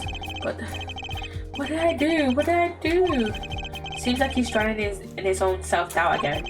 Guess I better send out a lifeboat and bring him in. You gave the evidence to your father. I think I know what you thought you would be the safest place possible. Well, your father, isn't that correct? He told me it would be all safe with him. He said there was nowhere safer. Well, I'm afraid he betrayed your trust. In the ugliest way possible. So he got rid of it? Why, Dad? What were you thinking? He wanted to mess with the trial. Your father wanted to obscure the truth in order to ensure that Warden Lagarde was declared innocent. There's no easy way to say this, Eustace. He used you. There's a chance that the evidence is still in Chairman Winner's possession, and we still don't know where Sean is. We need to get back out there and find him. It's not my fault. What do I do now? I can't stand by and watch him like this. He's had a brutal collision with a reality he never knew even existed. I should ask him what he means to do now. Perhaps I can even help him figure that out. There's no way around it. The road ahead will be a hard one. But maybe this is fate. Maybe my job is to point him in the right direction. Will you continue to work as a prosecutor? Do you mean to continue working as a prosecutor, Eustace? I don't even want to think about that yet. After all, I only became one because of my dad. I probably shouldn't even think about carrying on. Should I? Only you can answer that. The only person who can answer that question is you. Only you can decide what path you choose to walk. Then I don't want to stop being a prosecutor. If I give up now, I'll regret it for the rest of my life. I just know it. So he intends to see this through. I'll bear that in mind. We all the way the same path as your father. I probably should have chosen that one first. Do you mean to be like your father to continue to ignore the truth? Come on, give me a break, will you? Kind of guy get a glass of human kindness. When do you need one? You mean the milk of human kindness? Hey, talk about the milk of human kindness? I'm afraid that's not quite how the phrase is used. It's not. Listen, talking to you like this, it's helpful for me too. There was a time when there were truths I didn't want to face up to either, but a good friend taught me the error of my ways. That's nice, but I don't have anybody like that. I can be that person for you.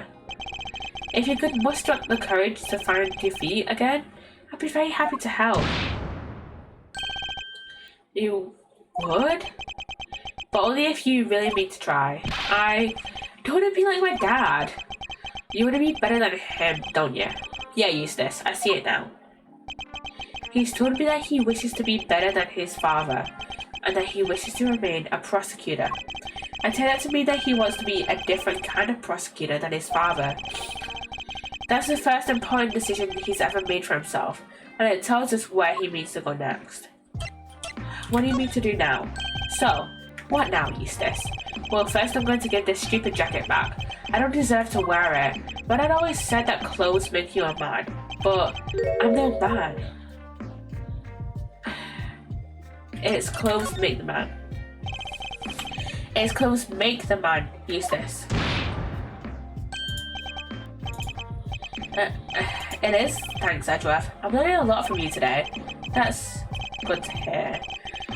Now about the jacket, why don't we make you into a prosecutor worthy of it? Alright, let's do it. Let's make it so nobody ever makes fun of me again.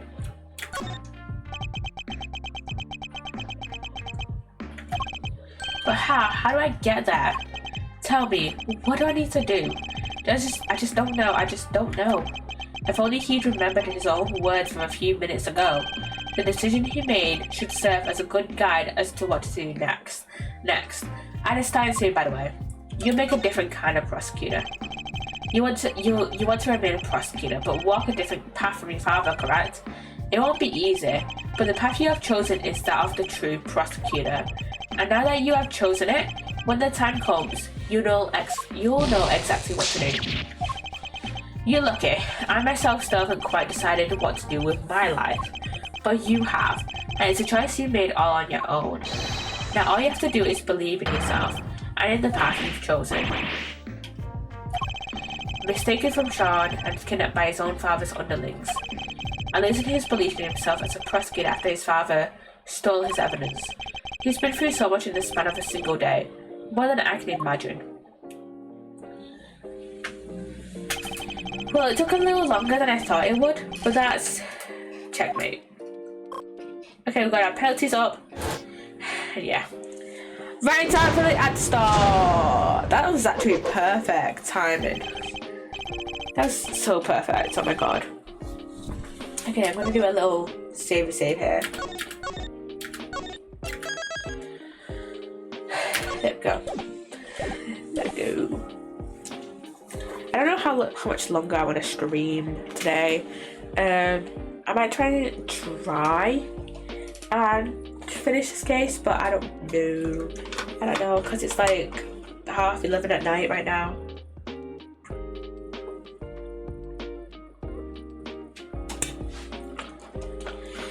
So yeah.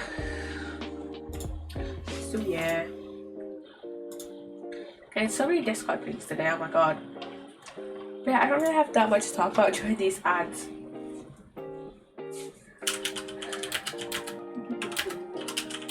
So let's get answering a Discord thing real quick.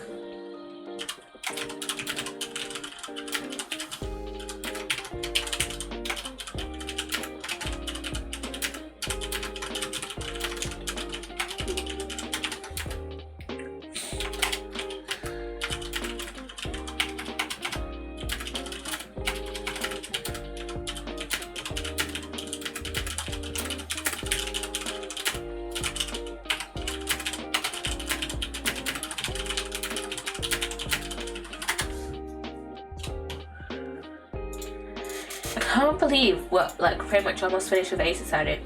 We've got this case left, and then, I mean, technically we also have Phoenix Wright, well, the Professor Layton versus Phoenix Wright game, but that hasn't been ported to Steam, yeah, and it's only on 3DS. I don't want to buy a capture card, so yeah. What Professor Layton game is actually on Steam, actually? Are there any Professor Layton games on Steam even?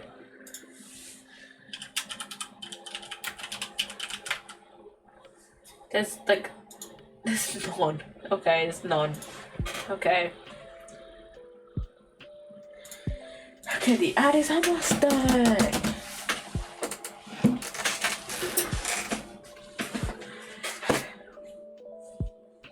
Okay, they stretch.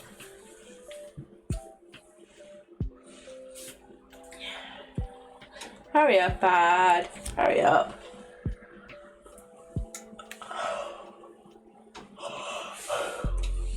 Welcome back from the ad, everybody. I'm gonna try and continue a little bit more.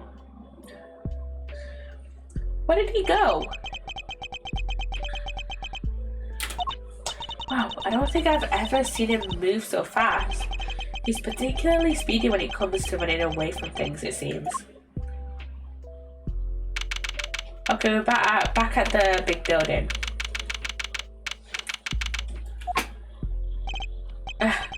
We don't have much time left. I think we better check in with Fender. He'll want an update of what we've discovered. And we need to know what's going on over there, over at the courthouse. But Eustace ran off, right? Is he supposed to be the prosecutor in charge? We're just updating Fender. Nothing else will change. Nothing else will change. Francisco will continue for the prosecution. Okay, it's not really alright though. It's going to have to be. Like you said, Eustace ran off.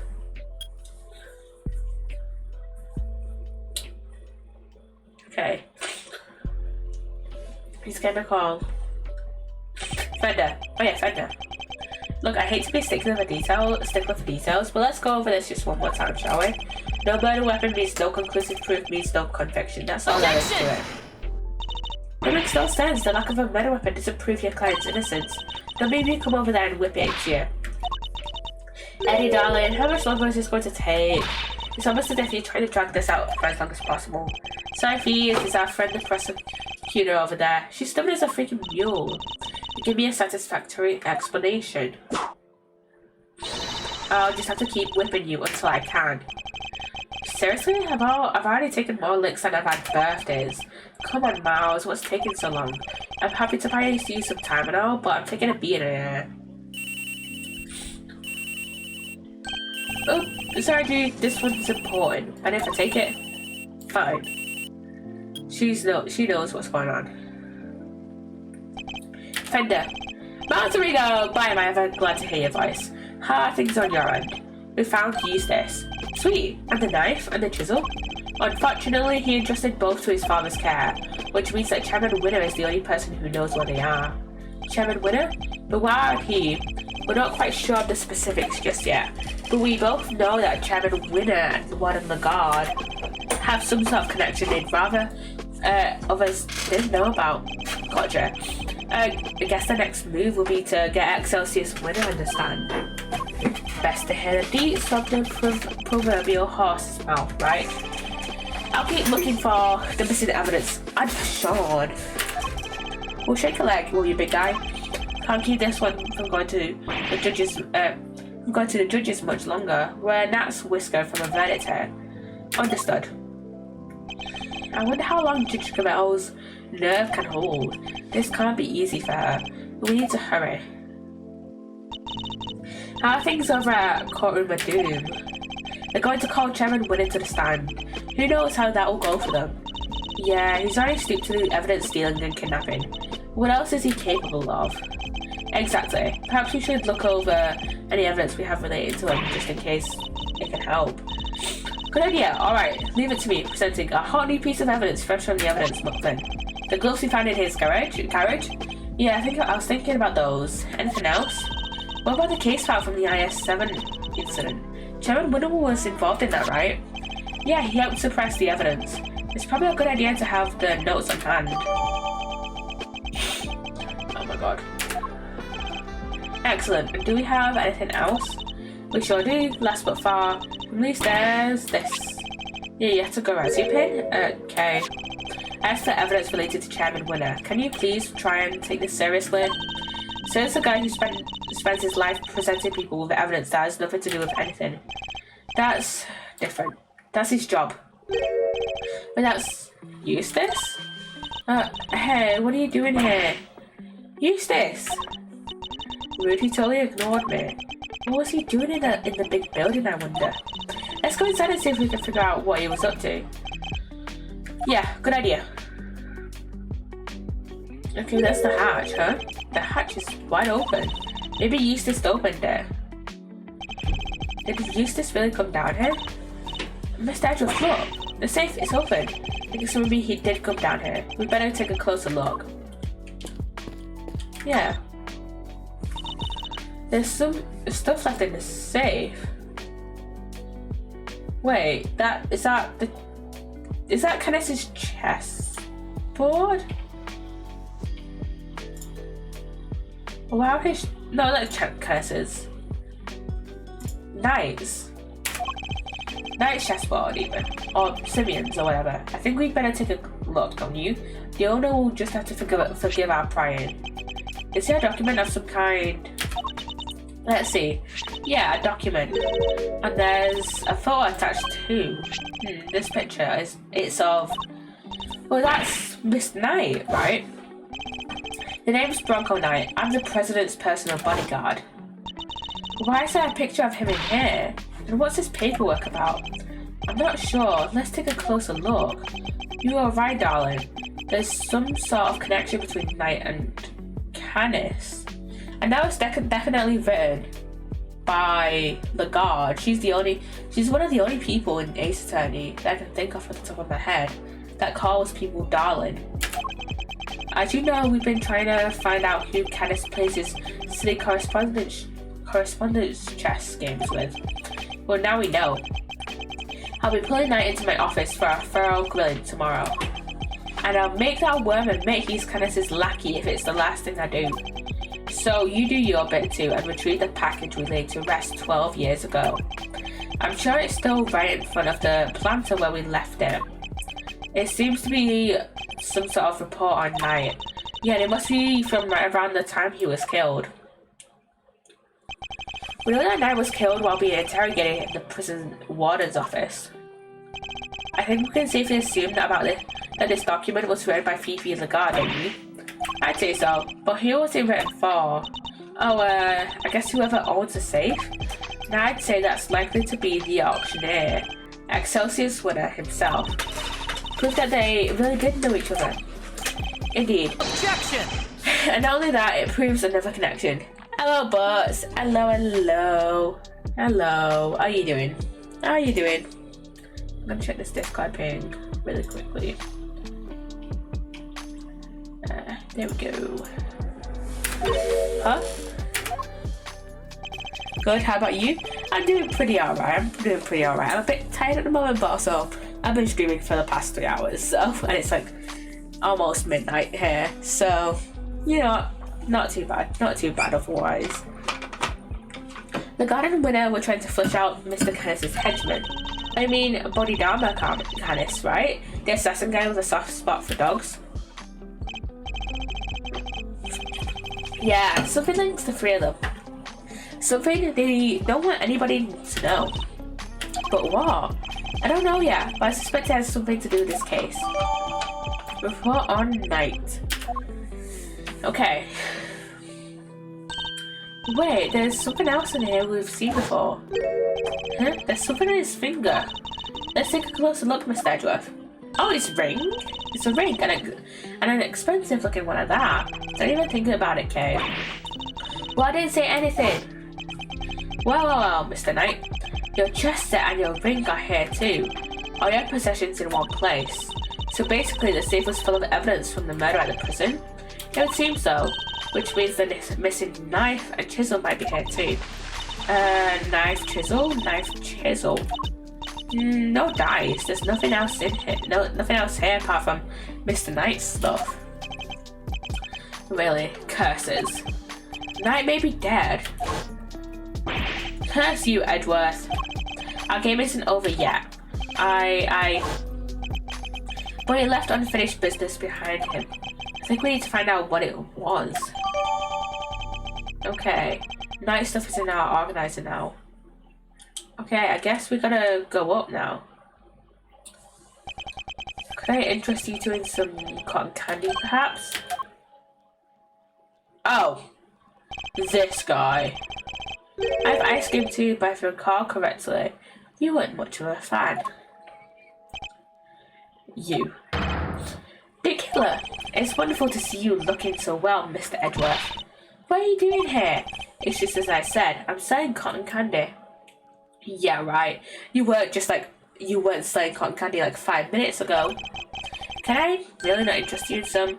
Parting Clouds it's called. Very apt. Sweeter than death itself. And so delicious, you'll feel your part in the clouds en route to heaven. He's the last person on earth I'd accept candy from. I was hoping to ask you about my little message. Did you manage to figure it out yet? Congratulations on another case solved. Yeah, I can't truly say it's been fully resolved. Can you? Have you been watching us this whole time? Watching you? No. I prefer to think I've been watching over you. The stand here really is the most marvelous little vantage point. How are the two things any different? And what does he want with us? The president's murder. Was that you? Oh no, my contract elapsed a little while ago. He was rather famous among us assassins, you know. The man no one could kill. Notoriously stubborn despite multiple attempts over the years. And it wasn't just his brawn that kept him safe. He used bodyguards, body doubles, you name it. It certainly wasn't his brawn that kept him safe. Sadly this time his bodyguards were nowhere to be found. And after Mr. Rook died to save him too. As I said, it wasn't me. I do not kill without good reason, which is something I have to be grateful to Mr. Rook for. Thanks to him, I avoided killing someone entirely unworthy of my attention. Thanks to? What does that mean? The person who hired me deliberately misled me as to the identity of my target. A betrayal of trust for which I won't soon forgive them. That is why I'm currently doing all I can to track them down. And do you know what I think? I think you and I are looking for the same person. Is he talking about whoever it was that killed the president? And who is this person, if you don't mind me asking? Oh, come now. I can't tell you that. It's against the rules. Revealing the identity of a client is out of the question. I'd hardly stay in business long if people couldn't trust me now, would I? But that doesn't mean there's anything to stop me from catching up with them in my free time. And what are you going to do when you find them? Why, dish out a little justice for the betrayal I suffered, of course. What are you saying? What's going to happen to them? I think you can imagine. Well, this hasn't exactly been a pleasant catch-up.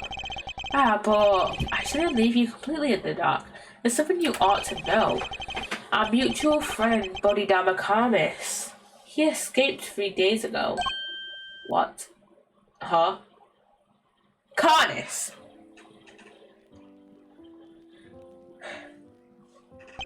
3 nights ago, to be precise, his cell was suddenly simply empty. Almost as if he knew I was coming to pay him a visit. Wait, the killer went to visit Karnis in prison? Does that mean he's the person the killer is looking for? Might not take up any more of your time. We'll be seeing one another again soon. I'm sure. Let's both keep up the good work, shall we? We'll run our target to the ground in the end. First the killer, now Carnus. 2 assassins on the loose. Huh? That sound. Mr. Edgeworth, it's Judge Gavelle's cell phone. Could it be Sean? How's it going, Miles? Whoever it is using a voice changer. Who is it? It's your friend in the red raincoat, of course. Red raincoat? That guy. You're the one who abducted Kay. Bingo! Well figured out, Mr. Genius Prosecutor. I can't hear Mr. Edgeworth. Sorry, what's the speakerphone button? I was as surprised as anybody when she lost her memory like that. Talk about curveball. Hey, I'm standing right here, you know. But never mind all of that. I called to talk about something else. Yeesh. Yeah, there's something I need to tell you. Truth is, I was the one who made Big Bag Chairman kill Little Miss Rosie Ringer. What? This must be the person the killer was talking about. I also called to say thank you. I neither want or need your thanks. Sure, but you deserve them anyway. Guess the penny didn't drop yet, huh? You're right. I abducted Kay, as you put it. But why would I do that? That's right, because I needed you to help me make sure that a winner got caught. No. If Kay was a suspect, you'd have to look into it. And if you looked into it, you'd be sure to unmask him eventually. After all, you're a genius, right? Everything worked out like I planned. Oh, but there's something else you should know. Something you didn't figure out yet. It wasn't Winner who kidnapped Judge Gavelle's boy. What? How do you know about that? You and the good judge are more similar than you know. I think you might even become friends. After all, she visited you at the detention center, right? I forgot about that. Seems pretty pally to me. How could they possibly know about that? Yeah, no one was in the room. She didn't even use her real name when she visited. She pretended to be Detective Gumshoe. Anyway, you want to know how I knew about the kidnapping? That one's nice and simple, at least. Because sweet, innocent little Sean is here with me right now. Red Raincoat has Sean. Red Raincoat has Sean! No! Ooh, sounds good. Like that one was a real surprise. If only I could see your faces. Well, okay, what do you say? Why don't you come and steal it back, just like you said you would? You wouldn't want the amazing Yeto Garazu's first commission to be a failure, would you? They even know about that? How could they possibly know so much? Oh, don't get the wrong idea about Gerald Excelsius, by the way. Papa Winner's still feeling through. He wanted to kidnap Sean. I just got there first. So there were 2 kidnapping plots? What a bunch of clowns. His goons kidnapped his own son by mistake. Is Sean really there with you? Prove it. Put him on the phone. Oh, he said, but I'm afraid I can't do that. He's sleeping. So sweet. Then why should we believe you? You may not be the kidnapper at all. Look, if you don't want to believe me, that's up to you. What do you want? What's the end game here? Are you just trying to get Lagarde acquitted? Nope. I could care less about whether they find her guilty or not. So whoever it is, they're not the same thing. They're not after the same thing as Chairman Winner. My end game is going to have to stay a secret for now. Alright, nice talking to you. You kids have fun, okay? Don't think for 1 second we will get away with this. Oh, don't worry, I'm counting on you at least trying to track me down. That'll be half the fun. Now that I rate your chances of bringing me to justice very highly.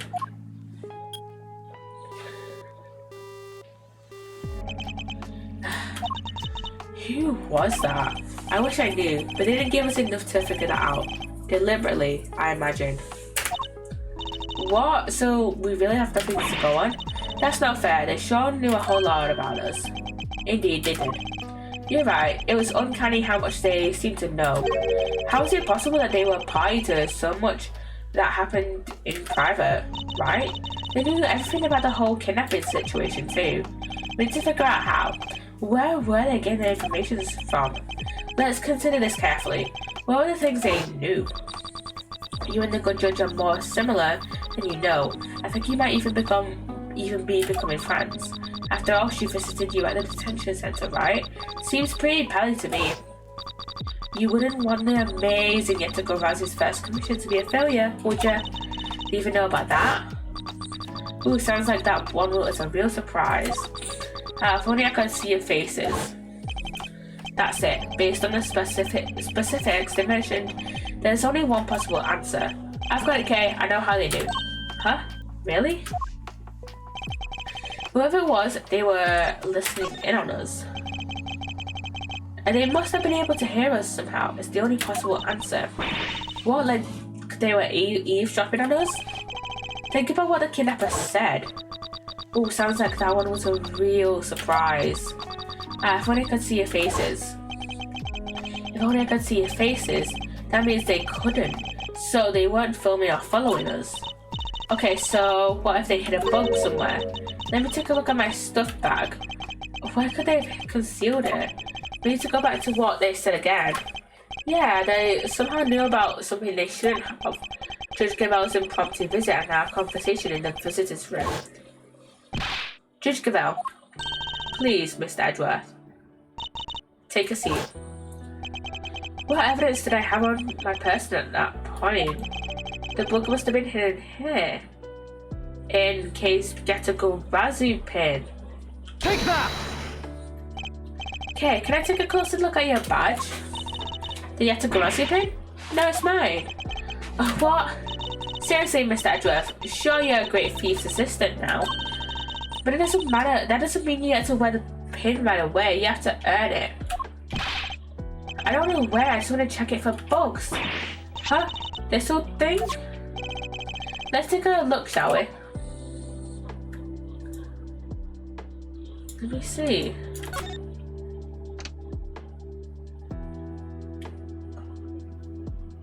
Oh. Whoa. So I was right.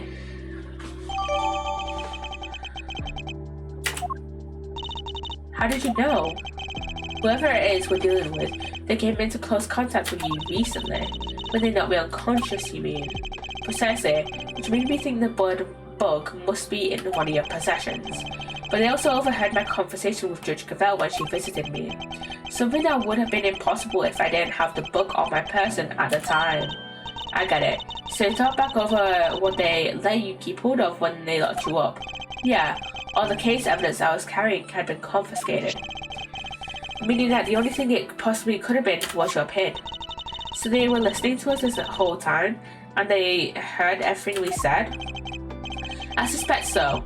Everything to do with this case and more. Wait, they're probably listening to what we're saying right now. They may well be, yes. Hey, jerkface! Kay! Eavesdropping coward, why don't you come out and show yourself? How about maybe not insult him, seeing as though he is holding a child captive? Huh? What was that sound? Okay, that's Tabby. Huh? Oh look, it's Tabby. You're sure now to surprise her though. You're gonna shout that loud without word of warning, huh? Maybe jump halfway through out of my skin. Sorry. What's going so ornery now? Anyhow. Get a load of this. Seriously, it'll make your blood boil. It will hurt, I'm all ears. I wonder if we might be better off keeping it to ourselves, Kay. Assuming we don't want to be all over the front page of tomorrow's paper, that is. Thanks. Nearly walked right into that. Oh, come on. Y'all are no fun at all. I was counting on you opening it up and spilling the beans all over this here plaza. I better switch off the book before I forget. So, did you all find that kidnapped kitty? Speaking of which, the child you saw being taken away? Was it the boy in this photograph? Huh? No, that ain't him. The kid I saw looks dumb on mud. Even if he did have on some fancy school, even if he did have on some fancy school uniform. No prize for guessing who she means. Eustace. So Miss Lloyd managed to confuse matters once again. I think we'd better take another look around. Back to square one. Hopefully we'll turn up some new information soon. There are only 20 minutes left until 2. I'm going to make it in time. With Mr. Edgeworth, I just had a thought. It's about that phone call. There was a weird noise in the background, right? There was? Don't think for 1 second you'll get away with this. Oh, don't worry. I'm counting on you at least trying to track her down. That'll be half the fun. At that rate, your chances of bringing me to justice particularly highly. Wait, she's right. We had a loud bang right at the end. Could that provide a hint as to the kidnapper's location? A loud bang, you say? I see. Will you stop eavesdropping? Boy, you never get any cuddlier, do you, Ruffles? I guess I'll need to speak with Miss Lloyd too, which I don't want to. Okay, I think I'm going to end stream here. I am, in fact, very tired. As you can probably tell, I've been streaming for the past, like, 3.5 hours-ish. So, yeah, back to title. I'll double save, because why not? So, yeah.